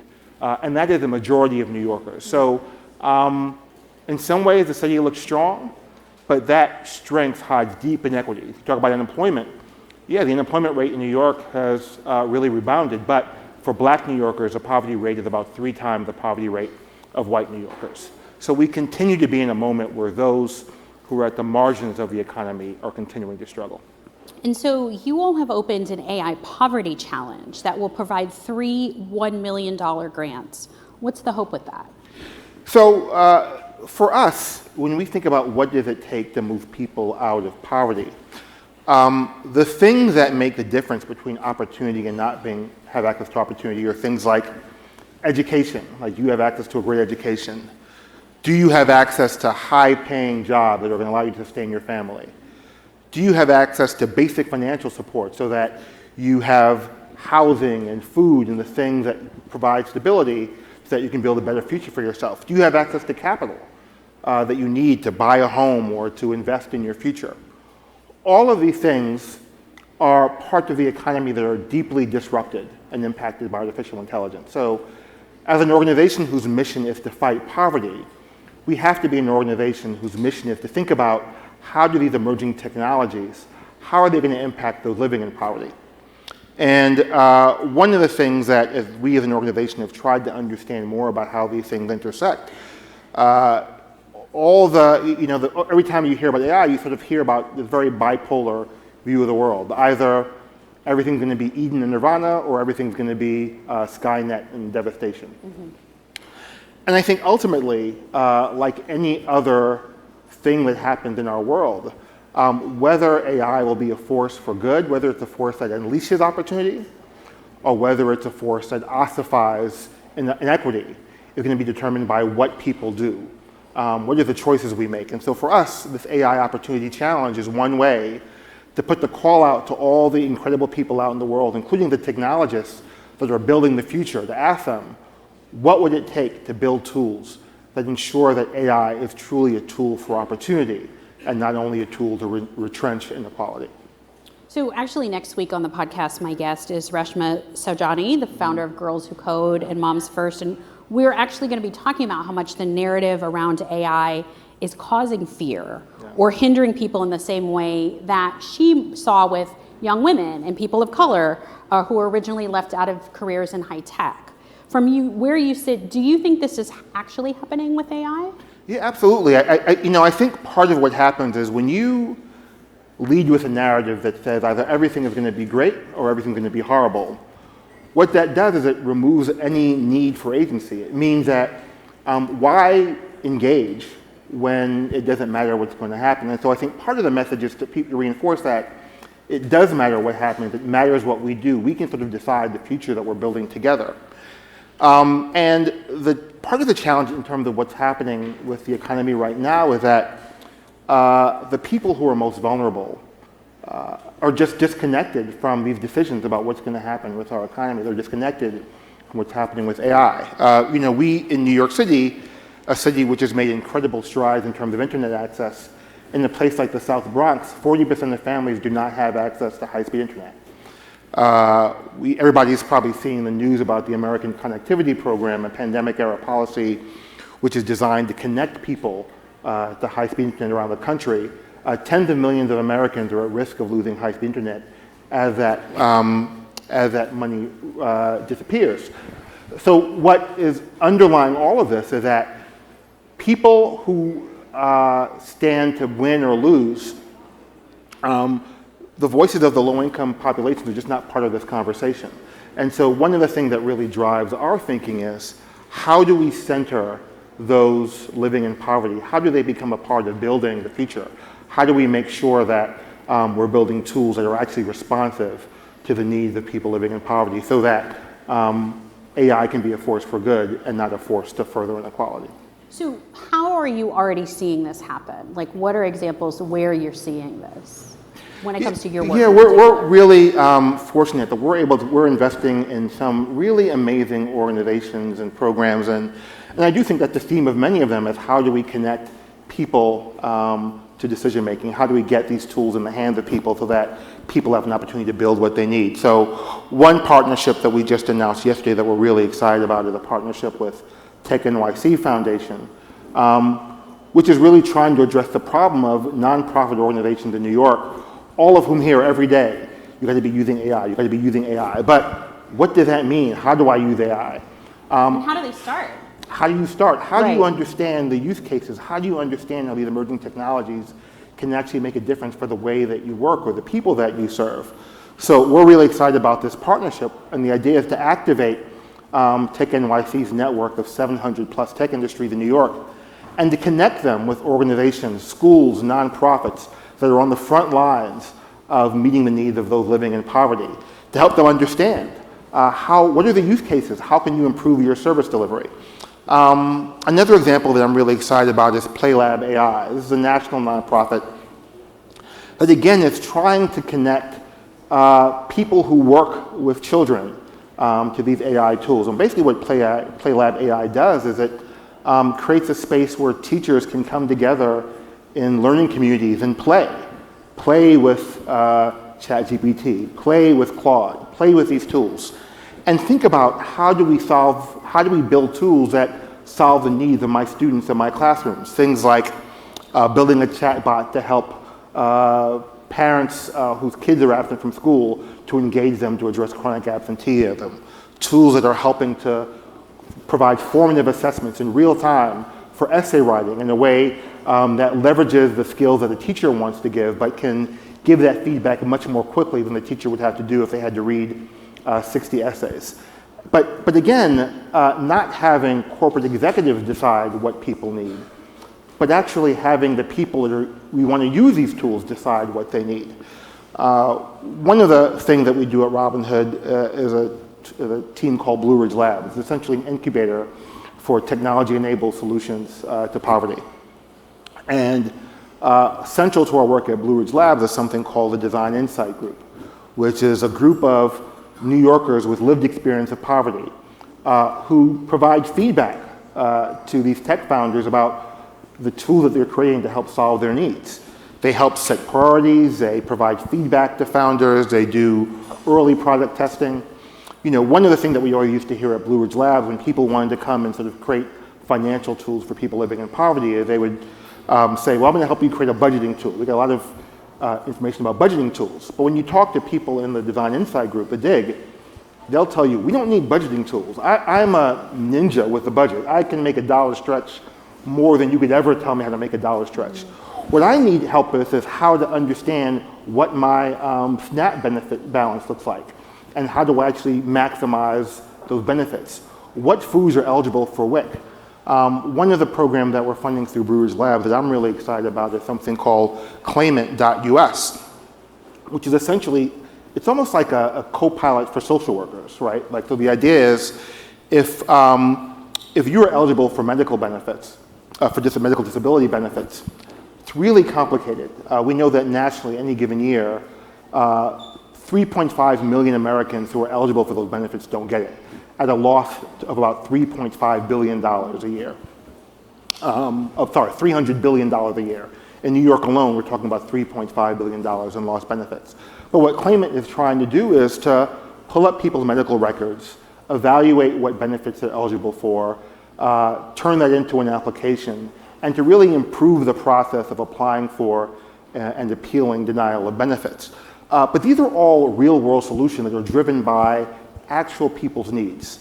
You know, one of the, it's almost a cliche in our world to speak about proximity, that people who are closest to the problem are the best positioned to solve it. But I think you're probably hearing such amazing stories, right? Like when you're saying these people, like what to your mind, like what stands out? Like I think that's a very vivid example of the SNAP benefits. Like when you think back to these conversations, what stands out from what people have said to these tech founders about what they need? Well, part of it is the excitement and the joy of people thinking about how to center their challenges. And I think we're all so used to living in a world where things are done to us. And I think what we hear from DIG members is the joy of being empowered, of being asked, what is your life really like? What do you need? What would it take to be able to move your family from a place of vulnerability to a place of stability, ultimately to a place of wealth building and opportunity? And so it's really everybody wins, of course. The founders win, and sometimes these are for-profit, sometimes they're non-profits, but they win because they're building products that people actually need. But there's a tremendous sense of empowerment to the people in our DIG who understand that they're being treated like experts in the realm of expertise. And I think the whole city wins, the whole world wins, and we can have more development happen that way. So to your mind, you see AI's best use case for your work as empowering? It's incredibly empowering. I mean, so I think one of the things that, as I said before, people either have a very optimistic view of this or a very pessimistic view. Is it too simplistic? It's way too simplistic. And I'll admit, I'm an optimist by nature, and I think there's good reason to be an optimist when it comes to the power of technology to transform lives. We've seen over the last 200 years, the percentage of people in the world who live in abject poverty have gone from 80% to 10%. A lot of that is driven by technological innovations in agriculture and housing and food. So it is good to be optimistic. But that doesn't just happen. It will happen if people make the choice to center the needs of all Americans, all people in the world, when they're deciding how to build and implement these tools. And so I'm optimistic, but I'm optimistic in part because I get to spend my time working with these incredible leaders and entrepreneurs who are really trying to solve the world's problems. And so if we can empower those people and empower the people that they're trying to serve, I'm very bullish on the future. At Axios, we like to end on one fun thing. So, Rich, you just had your foundation's annual fundraising gala in May. It was Matrix themed. How did you guys went all out for this? How'd you come up with that? Oh, well, we always go all out. But, it came out of our work with AI. In February, we had a summit on AI and poverty. Again, we talked about the negative. It made us think about, well, the Matrix. Hard to think of a movie more about the harms of AI run amok. And so, we asked the crowd at our benefit to take the blue pill, and to take the pathway to solving problems. And we raised $68.5 million for New Yorkers in need that night. It's a lot, thank you. It's a lot of money, but it only scratches the surface of need.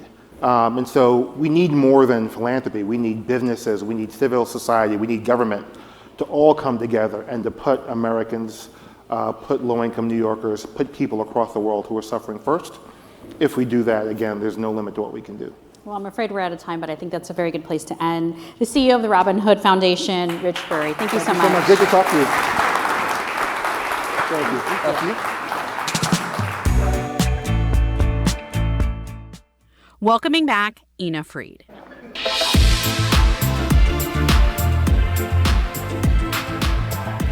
Are the shoulder pads supposed to go under the chest? You may have noticed I added an accessory. It's not a fashion statement. Well, it's not just a fashion statement. It's actually part of an AI project between AWS, Amazon Web Services, and the NFL. It's part of a broader campaign they've dubbed the Digital Athlete, and it's part of an attempt to mitigate against injuries and more. Here's a quick video to explain more, and I will be back in just a second. In the NFL, the game is constantly evolving, and so are ways to better protect players. Powered by AWS, the NFL created the Digital Athlete, an injury prediction tool. By analyzing millions of data points generated by a player's every move, AWS AI and machine learning are helping to identify when players may be at an increased risk of injury, enabling teams to develop individualized training and recovery regimens. The NFL is focused on the health and safety of every player. It's a key to building a better game.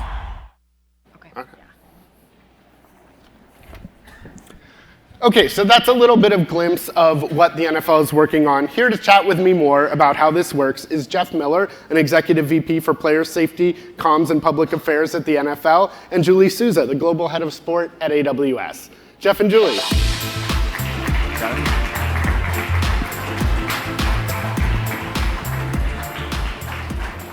So we all saw the pads, and that's great. That's one place that the NFL is collecting data, but that's only a small part of it. Where all are you collecting data, and what are you using it for? So much data. In addition to the pads, every player, so 2,000 players a week, wearing GPS locators. You see it when you watch the games. You see how fast players are running, or the routes that they're running, and when they're open or not, or what the quarterback sees. That comes from that. But in addition, every piece of equipment they wear, specifically helmets, but cleats and shoulder pads too, as well as, really importantly, the vast majority of cameras that you see angles from, we're getting data from, including even last year when you saw cameras in the pylons at the goal line. All of this is contributing to the work that we're doing in collecting and aggregating all of this information to help us make the game better. We're going to talk about what you do with that, but before you can do anything with it, that's just a ton of raw data. And before you can use that much data, you have to make something out of it. And I assume that's where you and the AWS team come in, Julie? Yeah, I mean, and just to underscore the point about how much data, and Jeff alluded to all the different sources of it, but from the optical tracking, 38 cameras in the venue, that's 6.8 million frames of data per week that we're getting. And I think we have a video that shows kind of what's coming in and how you make it. But when it comes to that much data, like, how do you even know what to look for? How do you assess the patterns? What do you do with that? And Amazon, just so you know, AWS, I mean, this is your job as head of sport. You're doing this for a bunch of different sports, and obviously each sport has different needs. With the NFL, there's a lot of safety issues, but how do you start to make sense of that much data and make use of it? I mean, it's always working backwards from the questions we're trying to solve, right? So, and Jeff, we can talk about this a little bit later too. I mean, concussions are a real concern in the NFL. So how do we first detect them, right? And so that's where a lot of these different tracking sources come into play. And then how do we deploy technology like computer vision and AI and ML to help look for those patterns in the data, to help us isolate and then create models to predict and protect, right? So risk mitigation modeling is a big part of the work we're doing for digital athlete with the NFL. And I think we have a video, if we can play that. This shows some of that data coming in. So you're measuring stuff that's useful for safety. You're measuring stuff also, I think, that's useful for fans, that's useful for, you know, gambling and betting is an increasing revenue source for all the sports leagues. A lot of this data serves multiple purposes, right? Yeah, I mean, that's what's exciting about it. It sort of started, and one of the inputs is the next-gen stats data that helps feed sort of on, if you're watching it on Thursday Night Football on Prime Video, the Prime Vision cast, right? All of those analytics and defensive alerts and things like that. So there's absolutely broad application, player health and safety, rule development, rule changes. I mean, you can talk about this stuff, right? Yeah, because one of the things that's critical is not just knowing there's a lot of head contact and concussions, but what do you do about it? And so talk some of the ways that you're taking action. First, excellent job on cross-promotion for Thursday Night Football, so that's appreciated always. But also what you saw there for a second is exactly what our clubs take a look at, what our trainers look at, our doctors look at, literally on a daily basis. They have an interface looking at every player, all their loads, what they've done in practices, what they've done in games, what is their injury history, what equipment are they wearing. And from that, with AWS's help, we can predict their risk profiles. At what point is somebody running hot?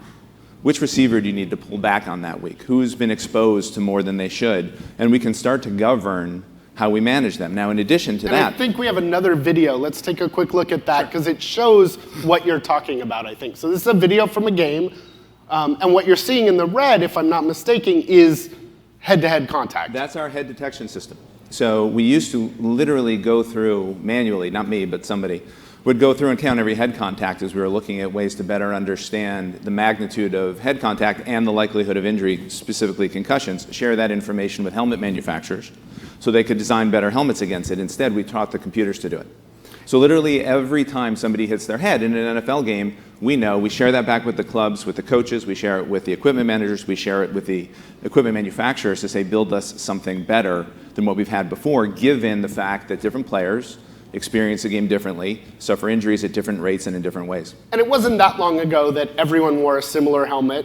Then they have position-based helmets. Now they have them tailored to each individual. Then, as you talked about, another level that it's being used is so that teams know at the individual level how each of their players is kind of, how much what their exposures are and what the risk is of them suffering an injury. And now, it's not a clinical tool, it's not a diagnostic, maybe someday, maybe. But we know the velocity of those impacts, the magnitudes, the closing speeds, we know the direction, the impact, how frequent, all of the things you might imagine, and to learn that a quarterback suffers a concussion very differently from an offensive lineman, but until this past year, they wore the same equipment, made no sense. So now we have 8 new position-specific helmets for the linemen, for the quarterbacks, next year for, hopefully, folks in the secondary because they experience things differently. But not only that, getting back to the rules part, Julie mentioned, that same platform that you saw, it was the foundation for what will be the biggest change in the NFL in many years, which is the change to the kickoff. We were able to identify the kickoff as the highest rate of injury and the highest concussion rate of any play. Not the highest number, but the highest rate. And so when you took a look at that and then tried to design a play where you would minimize those areas where there's the highest risk exposure, led to the pretty different changes you're going to see in a couple months. So when kickoff happens in September, kickoffs won't look quite the same. And part of the reason is what you were able to get from the data. We saw where the biggest risks are to the most players in terms of injuries, specifically concussions. The spaces and the speeds and the areas on the field where they hit one another, specifically the closing velocities. How do you extract those risk areas and yet have a play that is still relevant and maybe even exciting? So with all that extracted, we knew what the issue areas were and could start to address those and figure it out.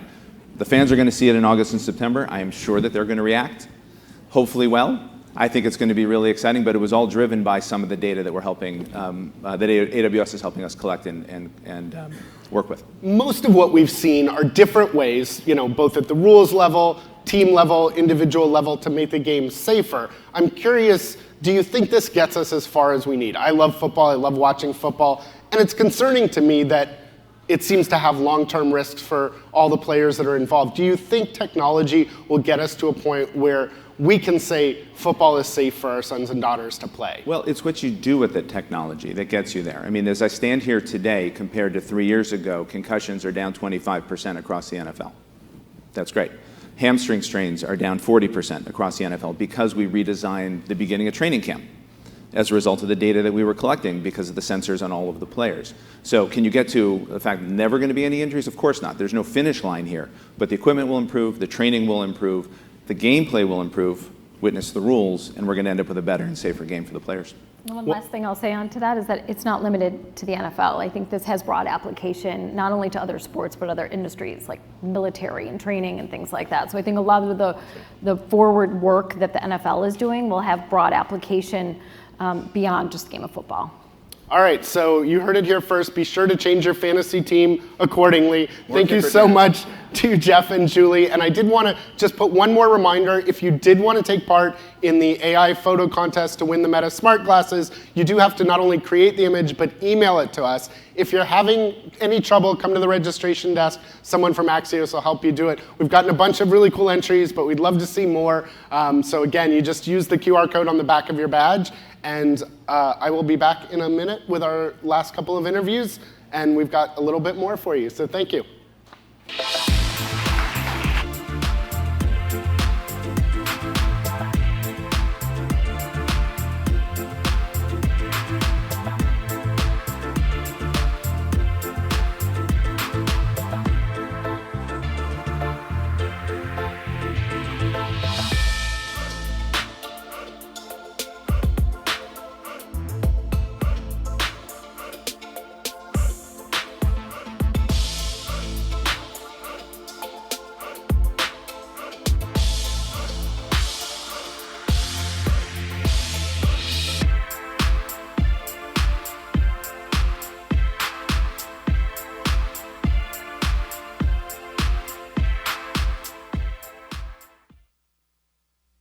Introducing to the stage again, Hope King. I'm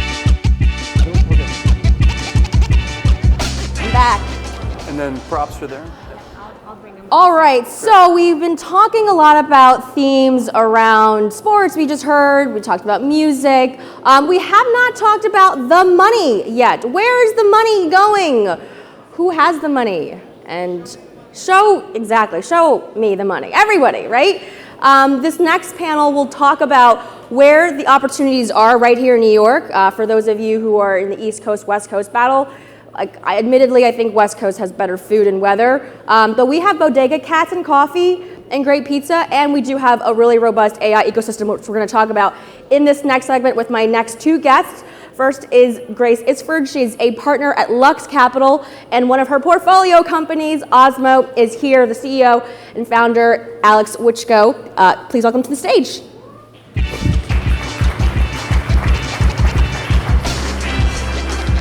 All right.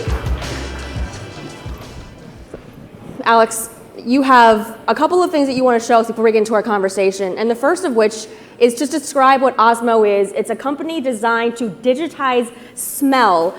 And you're trying to develop next-gen aroma molecules, which I didn't know I needed a next-gen aroma molecule. So let's go through the premise and sort of where you're going with the ultimate products that you hope to develop. Absolutely. So let me see if I can show you a little bit of a visual aid there. So we're in an era where we've digitized several senses, and a lot of what we've heard about today is built on top of that. We've forgotten that, right? So vision and hearing have already been digitized, but not evolution's first invention, smell. That is our first and most primary, most emotional sense, and computers have no idea how to do this. So how would we do this, right? I think it's important to look at how other senses have been digitized. It's really always in 3 steps. You got to read the world, turn the real physical world into digital signals, so with a lens and a sensor. And then you have to map it, like what RGB is for color. That lets you organize the information.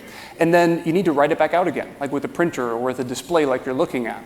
And this is how it's worked for vision, and there's the same arc for hearing, right? You've got a microphone to read, you've got MP3s in the Fourier basis to map, and then you've got speakers to write it back out again. What we're doing at Osmo is we're building the technology stack to read, map, and write smell, and we're building this from scratch. And we started with a map.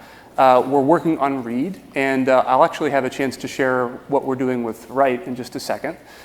But if you can do this, the question is, well, first of all, we've made a lot of progress. I won't go into this in too much detail, but you can come find me afterwards. But we've got a fantastic team, we've got fantastic science, fantastic investors, and we're about 1.5 years old right now, and we're well into actually being able to digitize the sense, and we'll have more to share as the year goes by. But what would you do with it? I want to leave you with some of the different go-to-market areas and different areas in which society could be improved.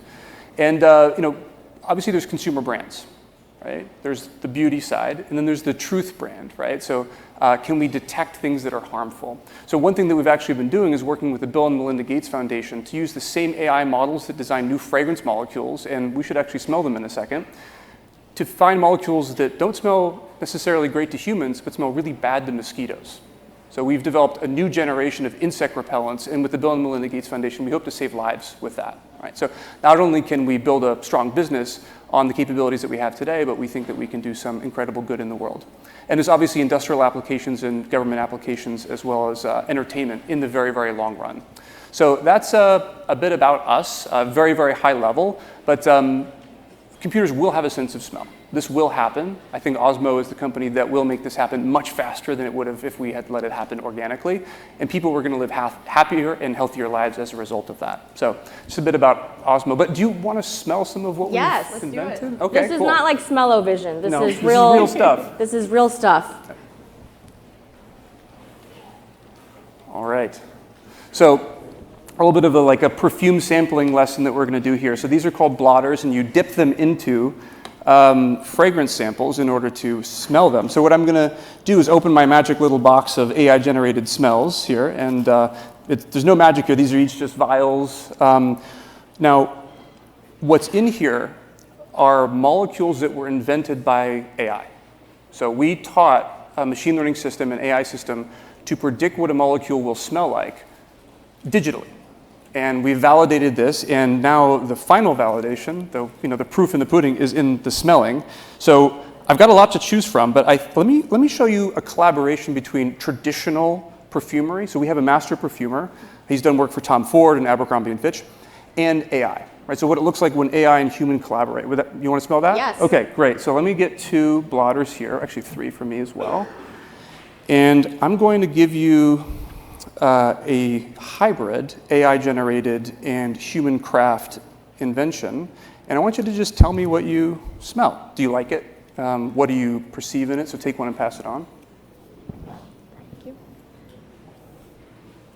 I'm smelling rose, Okay. floral Yeah, scents. you have floral. Yeah. My allergies are acting, I'm sorry.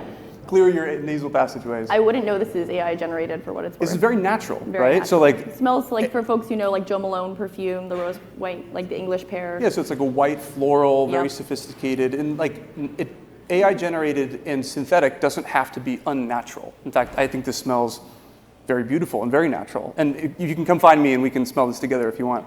Pro tip, when you're smelling these things, bend it a little bit, and then you can place it down so that it doesn't contaminate the surface. So, nice. let's do one more. And this is kind of a different odor family, also one that I think is pretty beautiful. Let me pull out this one, yeah.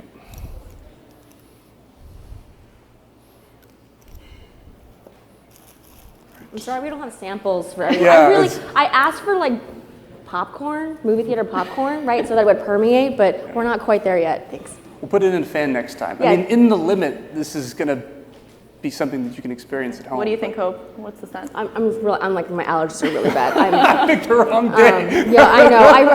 I took an Allegra yesterday and I thought it, but I'm sorry. No, this for sure smelled really beautiful, like a garden, and I'm having a harder time with this one. Because to me, there's like a like a smoky musk. wood, Yeah. kind of a musk, and there's a bit of, dewy wood, yeah. Dewy, yeah, and there's a bit of vanilla in it as well. So you can't actually make this scent without inventing new molecules. So some of these smells exist in nature, but perfumery hasn't actually been able to recreate it. It's like painters haven't been able to paint this picture without the new pigments, olfactory pigments that we've invented. Well, there's a sustainability element to this, is that unfortunately some of the ingredients that the scent masters of the world are using, they are dying, and so in order to have those scents live on, you have to map them now so that we can make sure that they're in the fragrances that we have. So that's just something that I came across that I felt was pretty compelling and a sad reason for why we need this. But I think ultimately I made a joke about smell-o-vision, right? I mean, this is like the concept has sort of been around. But ultimately, I hear three different types of use cases. And just Grace, just from your perspective, is an Osmo sort of application of AI something that's very typical that you're seeing now? Is it in the majority, or is it really a pretty rare case that you see, or a use case of AI? Well, Lux is a deep tech VC, so we do look for things that sound crazy. And some of the craziest ideas, in fact, are some of our best investments. This actually came from a thesis we were searching for to recreate the sense of smell. You can recreate taste or motion, but really haven't seen that happen yet. So we're looking for the intersection of AI with embodied sciences. So that could be, creating a sense of smell. That also could be, automation of robotics or AI in the life sciences. So biology, chemistry, et cetera. Well, in the nearly 2 years since ChatGPT's launch, how have your everyday lives changed? And also your technology, has it actually enabled any type of acceleration with development of what you want to work on? But Grace, I want to just hang on with you for a second first. I use it frequently, particularly for synthesis of research papers and cutting edge new innovations. I've created like small little workflows to automate daily tasks of synthesis of notes and set a reminder to come afterward. But majority of it has been used from a research perspective today. And have the pitches changed at all that you've seen? A lot of pitches are saying the same thing of we can use AI for this. So then how do you sift through that, right, as an investor? We always look for things that are N of one or technically unique, right? So what can they do that no one else in the world can do? That could be cutting edge research coming out of a research lab where I don't think there's actually anyone better than Alex to create this company in this space. And also look for that 10x differentiator, right? Whether it's knowing the workflow very deeply, whether it's having the researcher who led the open source project that is at the helm of the company. And Alex, what about you? Has the recent developments impacted the way that you work on the back end? So I was very fortunate to have worked at Google Brain where transformers were born. I was there for about 6 years, where I started where the research originally came from, which we spun out with Lux and with GV. And I got to see that arc begin very early, and it was just clear from day one that everything was going to change, or a lot was going to change. And so I've been slowly building this in and kind of having a little like assistant on the side. I need to learn about a lot of new stuff every day, and I can get a pretty good answer pretty quickly with ChatGPT. So it's it's kind of infused in my life, and my team uses it a ton. So Yeah. it helps accelerate code reviews, everything. Like, it's kind of pervasive in the company. So on that code review point, though, has that helped you accelerate the development of your products? Does it help with mapping quicker? Does it help with mapping more accurately? Would love to learn more about that. So it's a sidekick for a lot of workflow that we have in the company. But what I find is that when you are at the edge of what's known, or the thing you're doing isn't in the data set, you have to do it yourself. And so we invest very, very heavily in generating massive amounts of scent data because nobody else has it. Full stop. Nobody else in the world has it. And then we have to build our own small, sharp tools around that data in order to solve our problems, like design these molecules or many of the other experiences that we're working on. And I find that there's a balance, right? So if you want a general purpose helper, LLMs as they are fantastic. But when you start to get into the edge of what's known or what's possible, or your data actually is highly proprietary, you don't always have to reach for an LLM or a transformer. And really, the tool should be purpose fit for the job. In a lot of cases, people feel recently ashamed that they use this to help them. Obviously, not the case at your companies. They feel like it's cheating or they're taking some sort of shortcut. I mean, how do we dissuade people from thinking that way? Well, I'm a techno-optimist, and I think if you're a venture capitalist, you have to believe in the future. And so we actually see the opportunity, right? How can this make your workflow better? How can this lead to new opportunities? How can it save time in your workflow to invest in other areas and think more broadly? Whether it's even as like a creative agent to ask questions and help you kind of push the limits of your own thinking. All right, so we're in New York. You are doubling down in New York. Lux Capital is. You guys developed these molecules on First Avenue, right, and 29th Street. I mean, what is it about New York that differentiates this environment from the Best Coast, SF, all NorCal? I mean, I know we're laughing, but I'm from here, but I do love California. Well, to start, I think Alex should share why he moved to New York, because it From ties Boston. in directly to my thesis here. Yeah, we started in Boston, right? I was there for 14 years. It's the capital of a lot of chemistry. I thought that's where we were going to build this company. It turns out to do what we needed to do, there was very specific skills that only exist in New York and New Jersey, right? So to build... Oh, and New Jersey. Yep. Shout out New Jersey. Yep, Okay, so what it's real. are the things? Yeah. So we need perfumers. There's actually more astronauts alive than there are perfumers. So if you want to work with them, you got to be here. And then there's very specific chemistry skill sets to make new molecules or to analyze those molecules. And it's different enough from what goes on in Boston, which is all in like liquid, blood and plasma.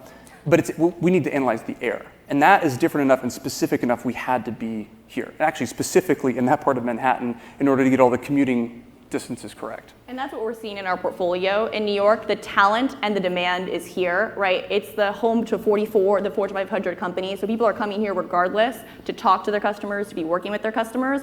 On top of that, fantastic research labs, right? New Jersey, again, Princeton, NLP Center is really good, not too far away. Columbia, people forget that Jan LeCun, chief scientist of Meta, NYU Silver Lab, based right here in New York. Cornell Tech, Sasha Rush in our portfolio. A majority of Lux's AI investments are based here in New York, actually. So Hugging Face, the GitHub for ML, Runway, AI for generative video. PyTorch was born here. PyTorch was born here. And so you're seeing also newer companies, whether it's Osmo or Modal, some of our later investments that more recently are moving here for the research, for the customers, and for the talent. Yeah, I mean, look, if I had this conversation in France, they would have their own list of people they could put, right? But so I bring that up also because I do wonder, in your conversations you're having with your own peers and as you're seeing the companies, are there geographic trends when it comes to talent in certain parts of the world and when it comes to investor interest and also use cases? What are some of those that you've been observing over the past 2 years? Yeah, I can start. I actually did an analysis of the Lux AI portfolio, and we saw a net inflow. And you have over 200 companies. Over 200 companies. This was specific to our AI companies. We have a company in Japan. We have Hugging Face in Paris. We have several companies in the Bay Area. We saw a net inflow of 57 of roughly 200 employees that had moved since 2020 to New York.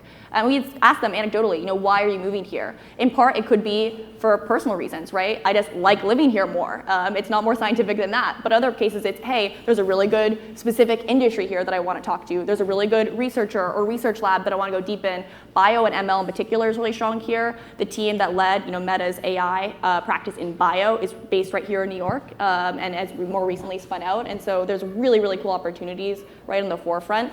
Paris, Tokyo, things we're seeing there. Paris has a lot of good, infrastructure talent as well, and really strong AI engineers out of Polytechnique. there's a hub, going to be hubs in multiple cities, right? SF is going to be a hub, New York's going to be a hub, and so the use cases will differ slightly, but it's really more on the companies that are bringing those communities together. Are investor mindsets different depending on where they're located? I think it's true. I think in New York, the investor mindset is a little bit more practical, a little bit more realist, right? SF can tend to be a little bit more bigger picture dreamer. I think it's great to have a bit of both. And I travel to SF frequently, but I think both bring different skill sets together. I think Paris is really looking for really top engineering and open source, and Mistral and Hugging Face have been big pioneers of that. I love that. Alex? For New York, we're seeing a lot of folks who simply want to be here.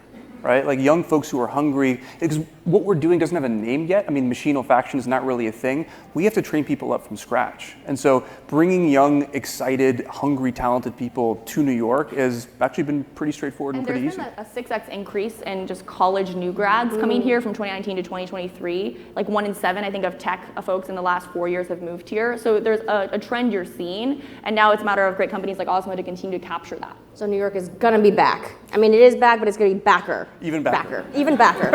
Our last segment, just really quickly on where AI is going, the frontier of it today, and we don't have a huge amount of time now to talk about it, but how do you see it scaling? I think we're really early. I think anyone is kind of fooling themselves to say they're seeing LLMs everywhere in wide-scale production today. Maybe in coding, maybe in customer support is where I've seen it, but we are still so early from LLMs working deep in production. We're most excited is that intersection of the physical world. Yes. So that could be robotics and general robotic software automation. That could be the sciences, as we have been discussing a bit today. And it could be the new multimodal frontiers. But I think you're going to see AI integrated both in the physical workflows, but also in how they're manifested. So audio, text, video, all together, and not in the chatbot format that a lot of us are used to. And I love that today both my segments were about bringing AI into the real world. You are clearly working on a form of this where I could email send. Is that the end goal? Or eventually, I could DM sense to somebody, be like, hey, this is what I smell like right now. Slide is that the into the future? send to DM. No, I mean really, is that the future or no? It's going to happen, right? You need to read, map, and write, but once you have all those things fused together, new forms of entertainment that will surprise us will be possible. We need to build the tech stack. That's step one. Yeah. All right, one fun question that we're going to end with. So when OpenAI announces a partnership, rolls out a new product, or the CEO tweets a pronoun, which maybe happens to be the name of a movie, like what goes through your heads when that happens? I'm not surprised. In fact, OpenAI will have a product for everything and a model for everything. And so to me, that's not the question. The question is more how good is that product? How good are they actually applying that product in the workflows of users? And so great, if you have a really cool voice model, for example, how easy is it for someone to implement that into their product? I'm going to have to explain this to my mom in some shape or form, right? So I'm thinking like, okay, what is she going to see in the world, and how, like, because I'm her conduit to like what the tech world's actually like. So honestly, that's the primary thing. It's like, how am I going to explain this stuff? Show mom the money, kind exactly. of something like that. To summarize, Grace, Alex, thank you so much for joining us today at AI Summit. Thank you. Thanks, guys.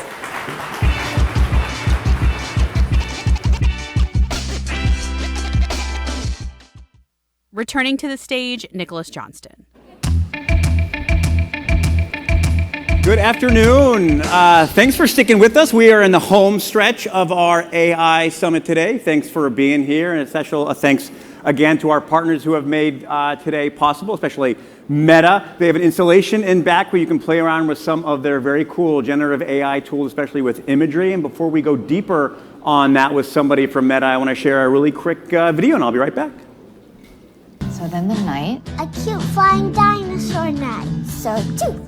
And he lives in a jungle with other animals. I think they should travel on a big boat. A big sailing ship. But suddenly there's a storm. Oh no, they're in a storm? Who saves them? A kind wizard with a funny hat. Should we send that to Grandma? Yeah. Meet Searchin. I think she'll like her a lot. Yeah. I'll be honest, that stuff is wild. So let's learn a little bit more and dig into that with Meta's VP of Product, Connor Hayes. Connor, welcome to the Axios stage. How are you? I'm good, thank you. So let's start big picture here. Like, what's the why? Like, tell us the process that I went through at Meta is why to start putting these kinds of tools into products. Sure. I mean, I think the thing I would start by talking about on that topic is that AI at Meta is not a new thing. We've had a 10-year now investment in a fundamental AI research lab called FAIR at the company.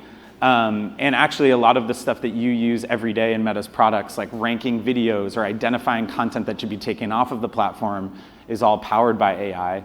One of the big pushes that we've made in the last year, though, is to try to be a lot more intentional about bringing AI-powered products to the market, like the ones that you just saw in this video. I think the why behind it is honestly that there's this big opportunity for us to take the things that people use Meta products for today and just make them a lot more useful and powerful with this new technology. So our whole strategy is taking the things that you're coming to our products for, applying this technology to it, and then just making it more useful, more powerful for you. Is it almost like pulling AI more to the forefront? Like AI sat behind so many things that we didn't really know about. Like I joke in the newsroom, like spell check. Kind of an AI, if you think about it. Yeah. But now it's pulling it forward in a way where I think users can see it. I think more, so. Perhaps. I think so. And I think, honestly, I don't know how much of a goal it is for people to feel like the thing they're using is AI, but instead to just feel like the thing that they're using is really powerful and magical. Yeah.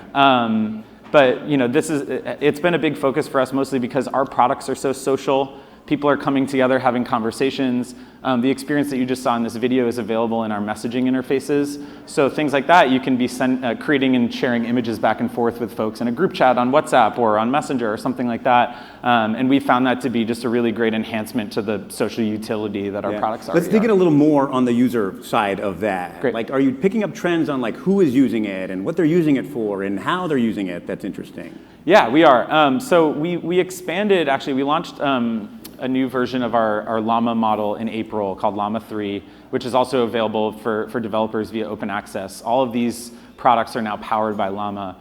When we made that change, we also expanded access to Meta AI, which is our assistant available across all of our apps and Ray-Ban Meta smart glasses to 12 additional countries. Mm-hmm. It's only available in English right now. But one of the big learnings that we've had since then is that the differences in how people are turning to Meta AI and using it on a by-country basis are really interesting. So far, for example, we launched to a handful of countries in Africa where WhatsApp is just a hugely powerful tool for communication in those markets. And those folks are turning to Meta AI for more like research and information gathering and answering basic questions. Whereas if you look at how people are using it on Instagram Direct in the US, it's much more creativity and entertainment and creating images and stickers with your friends. So it seems like we're literally at the beginning of this. Now we finally put all these tools onto the market and we're just beginning to learn like, okay, what are the use cases? I think that idea about how like different regions are approaching it in a different way. Yeah. Dig a little bit more into like what are the highlights and challenges so far? Like we've been at it like as you said, AI has been a thing for Meta for 10 years, but in this context, it's relatively newish. Yeah. What are you learning? The highlight for me, and I've been with Meta since 2011. There's nothing like the feeling of taking a product that you really believe in and bringing it to more people in more markets internationally. When we launched a lot of these products in September last year, they were only available in the US. Yeah. So that international expansion has been a big highlight. Like I said, it's English only now, but we're going to bring it to more languages and countries over the course of this year. There are folks in those markets who haven't used a tool like this before, and seeing the uptake has been really encouraging. I would say another one of the big highlights is how people are using the image generation tools that you just showed off. When we dig into the data to sort of understand these use cases that are really sticking, that ends up being one of them. And a lot of it is actually just for like pure entertainment, in that like sort of chat or group chat use case, invoking Meta AI to create images with your friends and sort of riffing on that. It's kind of like people figuring out how to begin incorporating in their life. You started with like almost as a plaything, and then you get to, as you figure it out, maybe it'll reach that next step. You think, yeah, right? actually, I mean, it's a great lead into one of the things that we're also seeing is you will be introduced to this technology through something that's like fun and social like that, but then also learn that it can be used for learning or getting things done. So if you observe your friend creating an image in a group chat, maybe the next time you might ask for a recipe or recommendations on where to go for a night out in the same context. Yeah. Is there a flip side of that? Are there challenges that have risen up, things that have seen that have made it a little more difficult than you would have thought? Definitely a lot of challenges. AI does not come without its challenges. I think probably the biggest industry-wide challenge that we're also facing is something that you would call like alignment or controllability of the model. Yeah. So In a product like Meta AI, we have a set of content standards of topics that we want it to engage on and not engage on, or sort of the voice and tone of the assistant that you want to maintain consistently, and just dealing with keeping the model aligned to the sort of rules and tone that we've given it has been a big challenge. Probably another one I would say has just been as we've gone to these additional countries with more features, learning what's working and not working in real time and being able to react to that. So a big launch in this April set of launches that we did that many people here have probably experienced is we put Meta AI into the search bar across our apps on Facebook, Instagram, Messenger, WhatsApp. Now when you're searching, you can also search via Meta AI. Those are really highly trafficked surfaces across those apps. That's like hundreds of millions of people a day. So anytime you make a change to a thing that hundreds of millions of people are used to using a certain way, you're going to run into some challenges. That feedback's going to come fast. It has come very fast, and we're working through fixing a lot of it. Yeah. So what's next? What's coming down the pike? What are you excited about? What's in the secret lab that you want to tell us about here for the first time ever? There's cauldrons of bubbling. I think the biggest thing is this international expansion bit that I pushed on before. We're working really hard to make the product available in more countries and languages. Honestly, the biggest challenge there is the alignment bit that I mentioned before, because the things that you have to do to make a model align to your standards in English in the US are actually really different than if you go to Tagalog in the Philippines, for example. There are cultural norms and differences. There's localized issues that you want to make sure that you're sensitive to. So that's something that we're taking our time with, but we're really excited about. It's like the next big thing is like figuring out how to make this global, truly global. Exactly. And then we launched Meta AI as well as multimodal understanding on the Ray-Ban Metas. Right. I have them on Which now. you're wearing, yeah. I could ask them what I'm looking at. I don't know if that it would know you because we can't identify individual people. But so that has been really popular. But again, getting that Meta AI integration on the Ray-Bans available in more countries is a big focus for us as well. All right, so like at Axios, everyone knows we like to end on one fun thing. We could end on one fun AI thing, but I know you're a Celtics super fan, and the NBA playoffs finals start tomorrow. Maybe in a room of Knicks fans, so I don't know. Oh, well, womp womp. Give us your, I'm going to get run out of town here. Give us your prediction. Celtics in how many games? Oh my God, will this be played back when we lose? This is on the internet. There's a lot at stake here for the Boston Celtics. I just want everyone to know. All right, tell a Knicks crowd how quickly the Celtics I'm going to go on the record, Celtics in 5. It's gonna be a cakewalk. Fair. All right. You didn't lose the crowd completely. Connor, thanks so much for being here. Huge thanks to Meta for making today possible. And Ina's coming back for a big finish. Awesome. Thanks, everybody. Thank you. Thank you.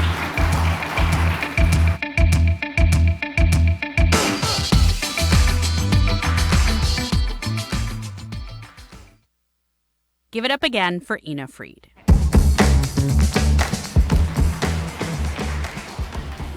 So our next guest was listed on Time's top 100 for most influential people to know when it comes to AI. You may know her as a very vocal advocate for privacy in an era where the technology seems to have made privacy seem like an antiquated notion. I'm really glad we're ending today, although we have one demo after that, but this conversation is so important. I'm fascinated by the technology. I think there are a million interesting uses, good uses of the technology, but it's really important that we get this right. And I really hope that we have a really thoughtful conversation that leaves you all with a lot to think about. So please help me welcome the president of the Signal Foundation, Meredith Whitaker.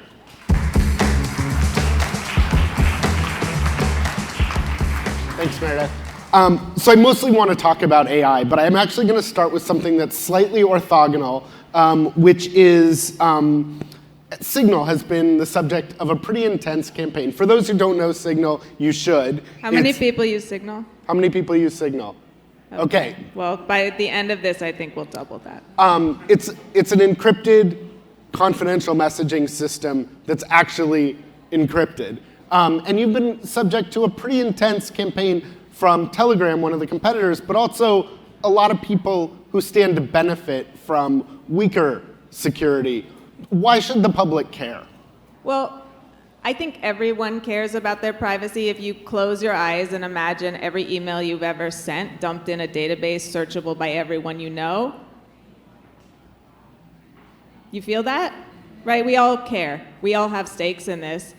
And when we look at this from a geopolitical perspective, We also recognize as scholars of history or even people who are observing the dynamics in our politically volatile time now, that those in power often constitute their power via information asymmetry, by knowing more about their adversaries or their subjects and using that to their advantage, to oppress, to undermine, to have an advantage at the negotiating table. I think anyone who's spent some time in the Snowden documents just knows exactly how powerful these forms of mass surveillance can be when in the hands of an interested government.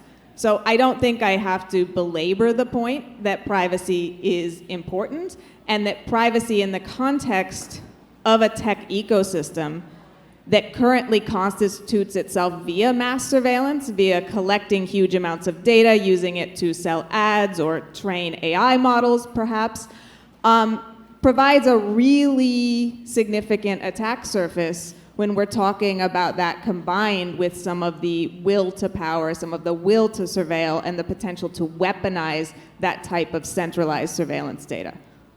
So are you guys with me? And the big why it matters is, we used to have a fair amount of our privacy came through obscurity. It just, before technology, you just couldn't listen to everyone's conversation. That's not protecting us anymore. Literally for hundreds of thousands of years, most of human development, most things were by default private, right?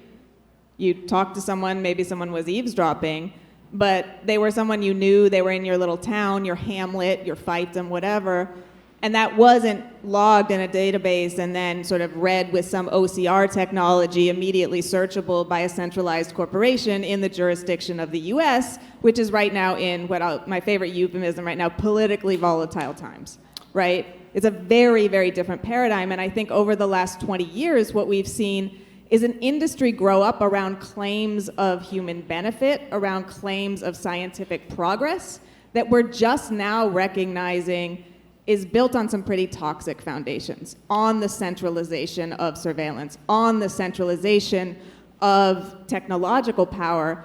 And most of the companies that have that kind of monopoly status, that have sort of built themselves as, the surveillance giants, the big tech companies, whatever you want to call them, are jurisdictions in the US. So I want to bring it now into the generative AI moment we're in. Again, I feel like today's offering a reality check of where we are.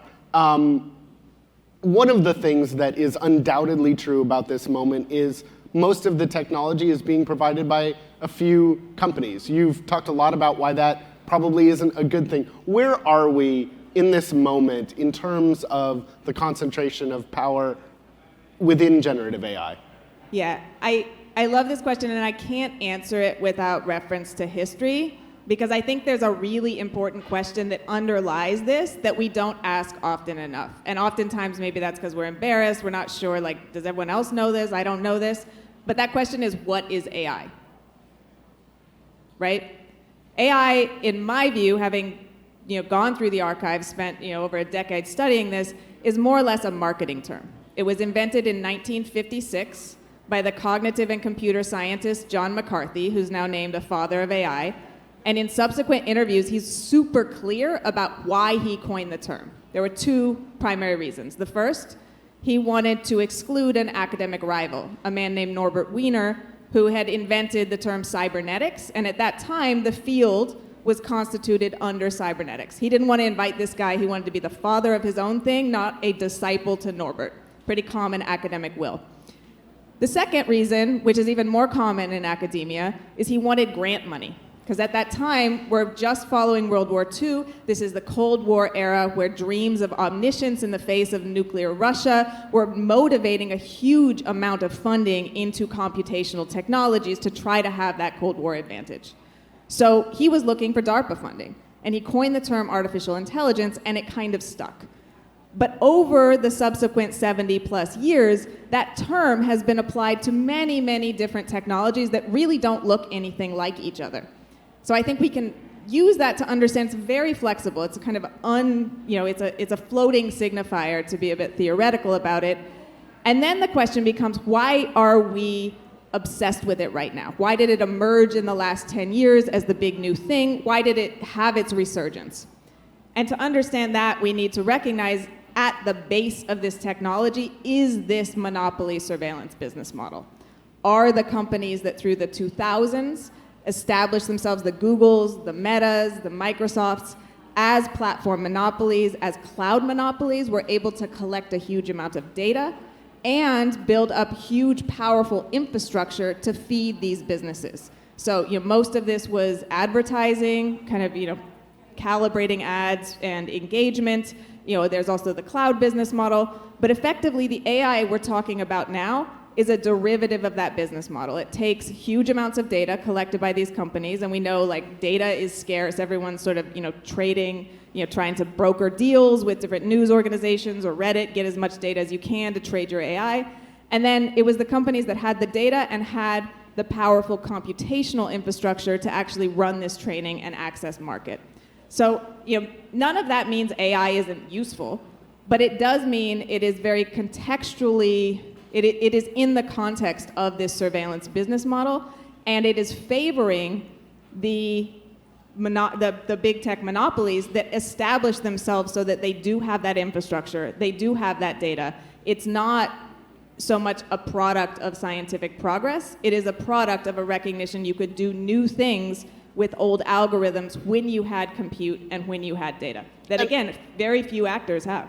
And how are those companies doing? For example, I was in Seattle a couple of weeks ago. Microsoft showed off this new technology for the PC called Recall, where it's going to let you recall anything you've ever seen because it's taking constant screenshots and saving that. Is that a good thing for society? Oh, God, no.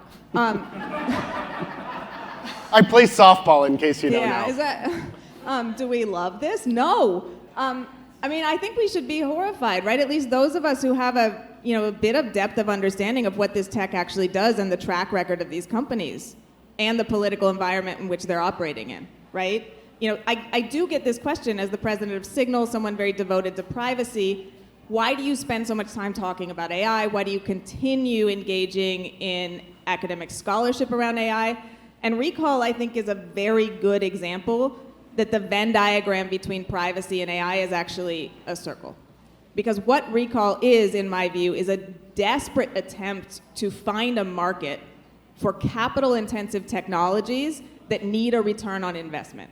So Microsoft is shoving this, what is effectively spyware into their new devices, into their new version of Windows. And already the security reviews are horrifying. Recall, as it is constituted now, is on by default. So you have this spyware taking snapshots of everything you do, then subjecting them to ocular, basically AI that scans those and transcribes those into a database that anyone with access to your computer, whether they get that remotely or with physical access to your device, can then read. That is an incredibly dangerous honeypot for hackers, hostile nation states, anyone who gets access to your machine.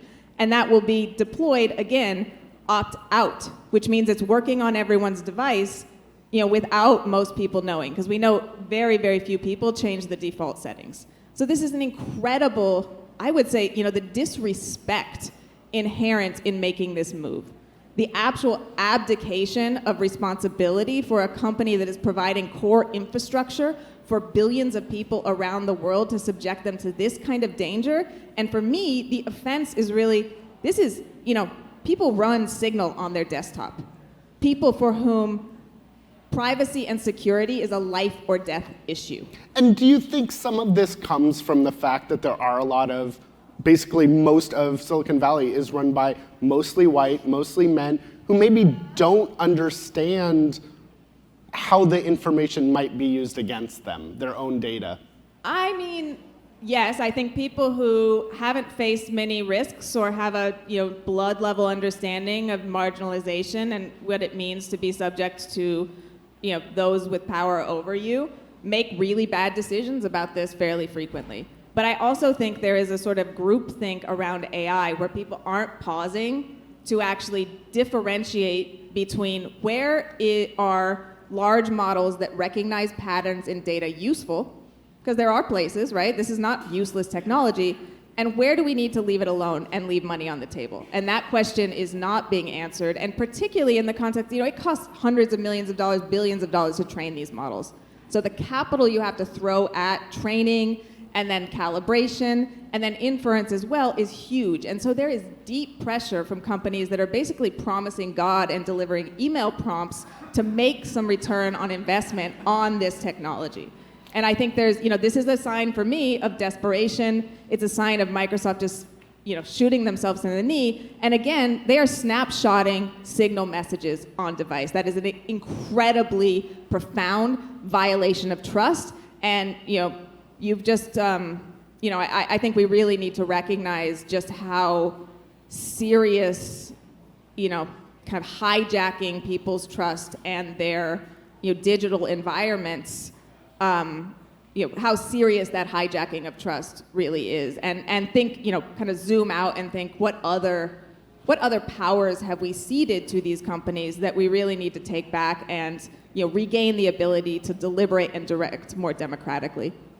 Given that that is where the power is, given that that's where the technology lies, is in these for-profit companies, given that they're investing billions, is there a different way you think this story can play out, and how would that happen? Well, lovely that you asked, because Signal is actually a nonprofit.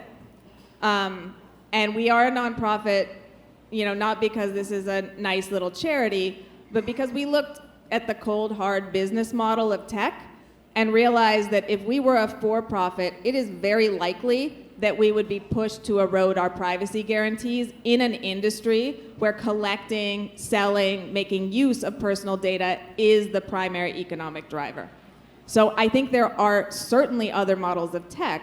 There are certainly other models of organizing our economy, of organizing our social relations. All of those, kind of fit together. But I think we need to take very seriously the fact that, we're in a politically volatile time. These companies, serve whatever government they're jurisdiction in. They have data and the power to control the infrastructure across our lives and institutions that has never been seen in human history. The Stasi would cry with, absolute glee if they recognized just how much access they could be given through these technologies, how much insight into people's individual lives, how much power to infer highly personal things about people and communities they would have if they deployed these technologies. And right now, those are in the hands of for-profit companies that will act like for-profit companies, putting revenue and growth above other things, because that's how they're constituted. And that is not a healthy way to make such significant decisions about, not only US, but, global institutions, governments, and societies. But I did hear in what you say also a cautionary tale to those who look too far to governments to regulate this, that their interests also may not be aligned. How concerned are you that in our efforts to try and counterbalance the giant tech companies, we hand over too much power? For example, I think you've spoken about the dangers of a TikTok ban in how, for example, if we have another Trump administration, how that might be weaponized. Yeah, I think we need to be very careful about assuming, a kind of almost like colloquial Superman story that we're just creating tools that the good guys will use on the bad guys, right? And the TikTok ban was clearly kind of politically weaponized, and my argument there was that, giving the executive branch in the context of a, authoritarian-looking regime, the power to declare based on sort of, fairly flimsy evidence, at least what was presented publicly, that, some entity is, I think it was foreign adversary controlled was the term, is an incredibly flexible tool. And, post 9/11, we saw similar powers misused over and over again. So, I think we need to recognize that, the significant political will that would accompany kind of getting access to surveillance data, getting access to the information platforms that are currently controlled by 5 companies, 4 of whom are jurisdiction in the US, so it's, TikTok, YouTube, X, et cetera. And that is, traditionally governments have sought exactly that kind of power through, control over news media, control over more analog forms, and right now it is centralized and, much easier to influence and access than those previous iterations, and spans globally. So you have, most of the world reliant on 5 companies, 4 of whom are jurisdictioned in the US to, to understand our shared reality, to access our shared media ecosystem. Well, unfortunately, on that light note, we are going to have to leave it there. But I encourage you to keep following Meredith's work. She's been working in this space since before most of us were using the term AI. She led the Google walkout to pay attention to Project Maven, which, if you've been following the news, AI and warfare is a whole nother subject we didn't get into today. But please keep following Meredith's work. Thank you so much. Thank you, Ina. Thank you all. Welcoming back Ina Fried. All right, thanks for bearing with me. Before we get to our last demo, I wanted to thank a few people that made today happen. First of all, all of you for being here, all the folks on the live stream for watching, thank you. Thank you to the Altman building team. Really quickly, because we did get this question, no relation to Sam. It's actually the now defunct B. Altman department store. And its only tech tie is that in the Marvelous Miss Maisel show, she takes a job at what was then B. Altman. So in case you were wondering, I looked it up for you, Wikipedia, thank you. I want to thank our sponsors, IBM and Meta, for their support. We couldn't do this without them. Our catering team, our production vendor, Pro Show, and of course, our amazing Axios events team. Thank you. Don't forget to stick around after this. We're going to have some bites, beverages. I'll be down there. It'll be great. Look forward to catching up, hearing what you thought. And if you aren't subscribed to our newsletter, the debates, the discussions that you've heard, we really try and have that every day. I think it's a real luxury that I get to write about AI every day and pick one topic and say, here's something we should be thinking about. If there's stuff you think we should be talking about that we're not, drop me a note. I'm just ina@axios.com. If you don't get the newsletter, you just go to aiplus.axios.com. We'll get you hooked up. And now for our closing segment, I want to introduce our next guest who heads up the company Gecko Robotics. Their robots are not the sort of humanoid type robots. They're not the Boston Dynamics dogs that you usually think of. They are used to gather data in places that are hard to reach for humans, dogs, robot dogs. Think like a loose wheel on a train, or creating digital twins to gather data to fix damage in real time. Here to explain where AI fits into this is Jake Lucerarian, the CEO and co-founder of Gecko Robotics. Jake.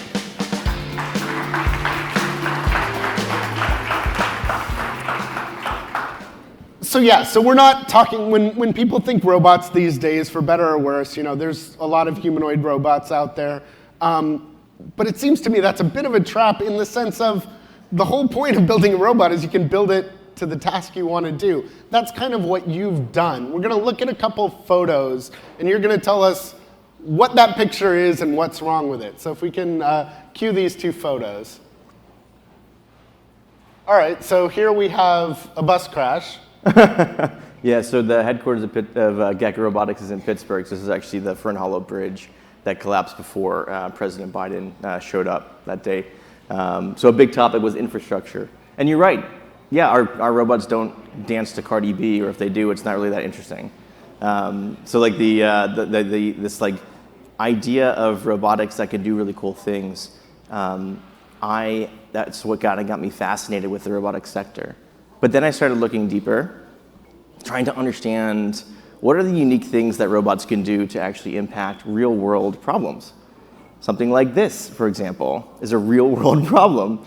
But it doesn't necessarily have like the draw to the tech community or other roboticists or folks in software or AI.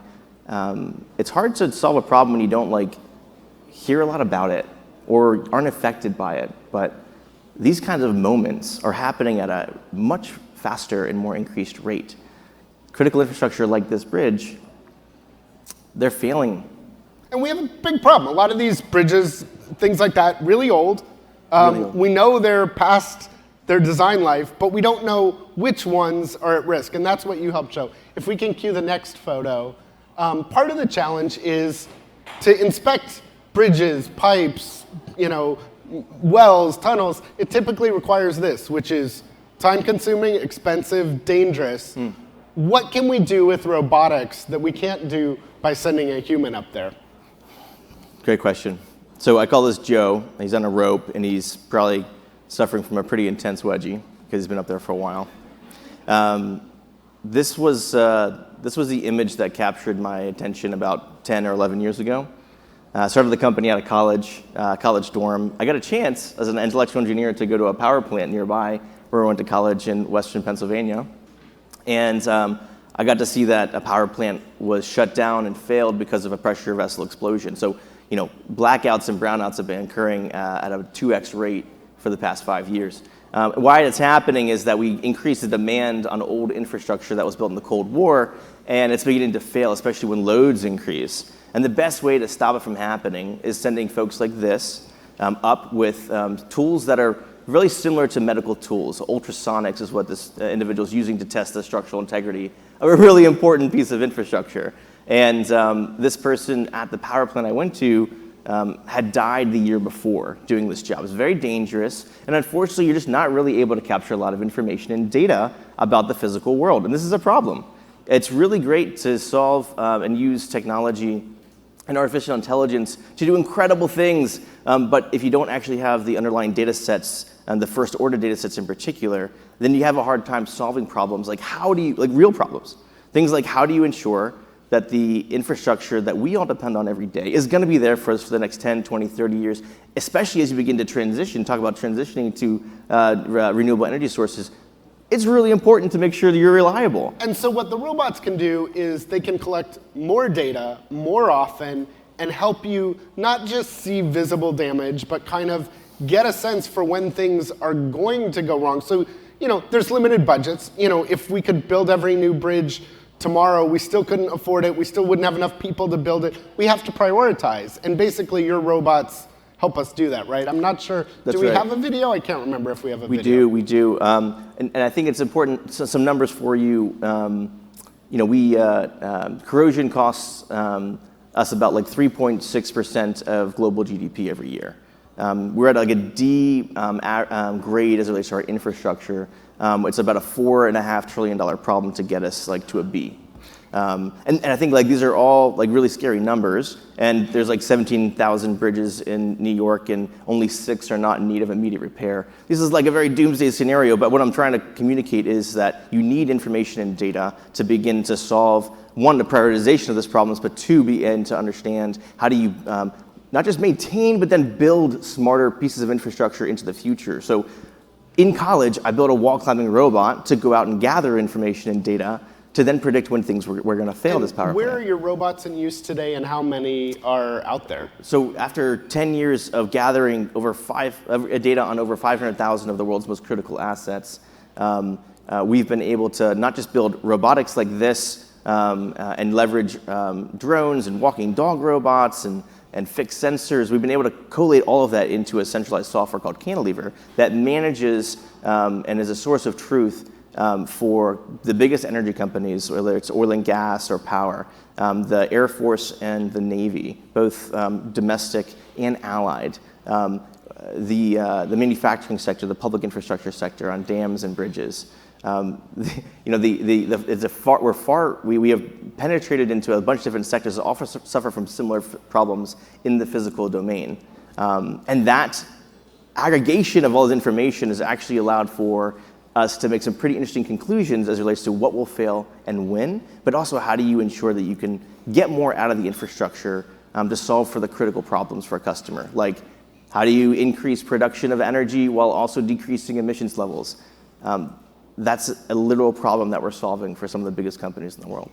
And if we have that video, let's play it. And then, rather than just talking about it, I think it'd be fun to see the robot in action, don't you guys? All right, so if we have the video, let's play it. If not, it sounds like we don't. No problem. You don't need a video. We've got this live. And I'm going to control it with an Xbox controller. Is that right? Yeah, let's not overcomplicate things. All right, now I'm terrible at video games, but one of the things that's nice about this is this isn't just like it's not a humanoid robot. This isn't the world's fastest robot. This isn't going to do a race. But it is pretty cool the way it can move. Yeah, it is. It's going to connect to Bluetooth right now. So right now it's searching for the pad right now. So while that's happening, what I'll describe for you, and actually Let me hand it over to Will to connect it. So what we're going to do is you'll see it kind of looks weird. So I'll describe it. This is Will. Everyone say hi to Will. Hey, Will. Good job, Will. So this is the robot.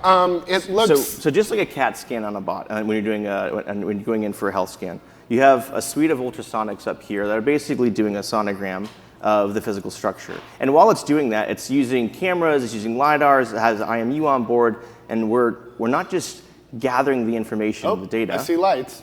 About the structure. We're actually mapping out and creating a digital twin. Because as you know, you want to be able to create a historical record that can extend the useful life of the critical infrastructure, that can help it perform better. And if you can map on a digital twin and the health data, then you can begin to pull in more sources of information. And so this is what was really interesting with the optimization problems we're beginning to solve. So we're gathering a couple different kinds of information from the ground level, and then we port that into the centralized software, which is Cantilever. So we'll get that moving for you in a quick second here. And if it doesn't happen, I mean, the important point here is we don't have to run these robots, they are, but what it's doing is it's giving us more confidence that that old bridge that we're going over won't collapse on us. Well, that's exactly right. I'll have to save for next time playing with the controller, Sounds but good. thank you so much, Jake. Absolutely. If you want to hang around, I got a couple last things. Feel free to have a seat. Of course. So this has been fascinating. Thank you again, everyone, for coming out today. We're going to round out the program with a few fun things that you're going to want to stay for. On the screen, we should have the winners of the photo contest. And then I have one more surprise. Can we cue that slide? All right, there we go. So we've got some dancing zebras, we've got a biome, and a rocket dog. So if any of those are your creations, if you come to the check-in desk, we will hook you up with your prizes. And then I have one more thing. Just shoot those down.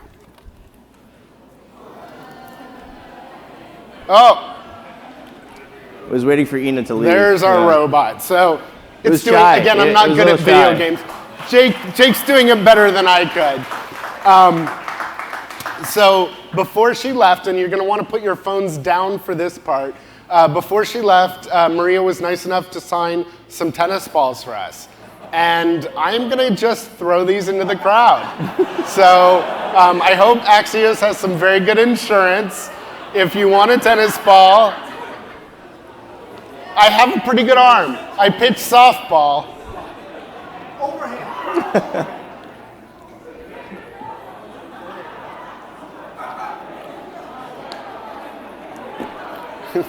Tennis is not my sport. There we go. Oh!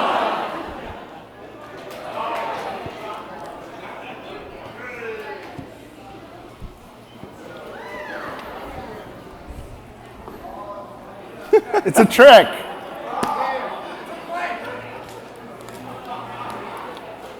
Yeah, I see all the hands. What I'm not having any success is getting these balls out.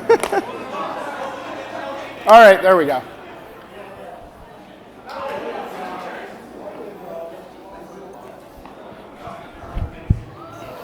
Nice throw. All right. Who thinks I can get it all the way to the back without hitting the lights?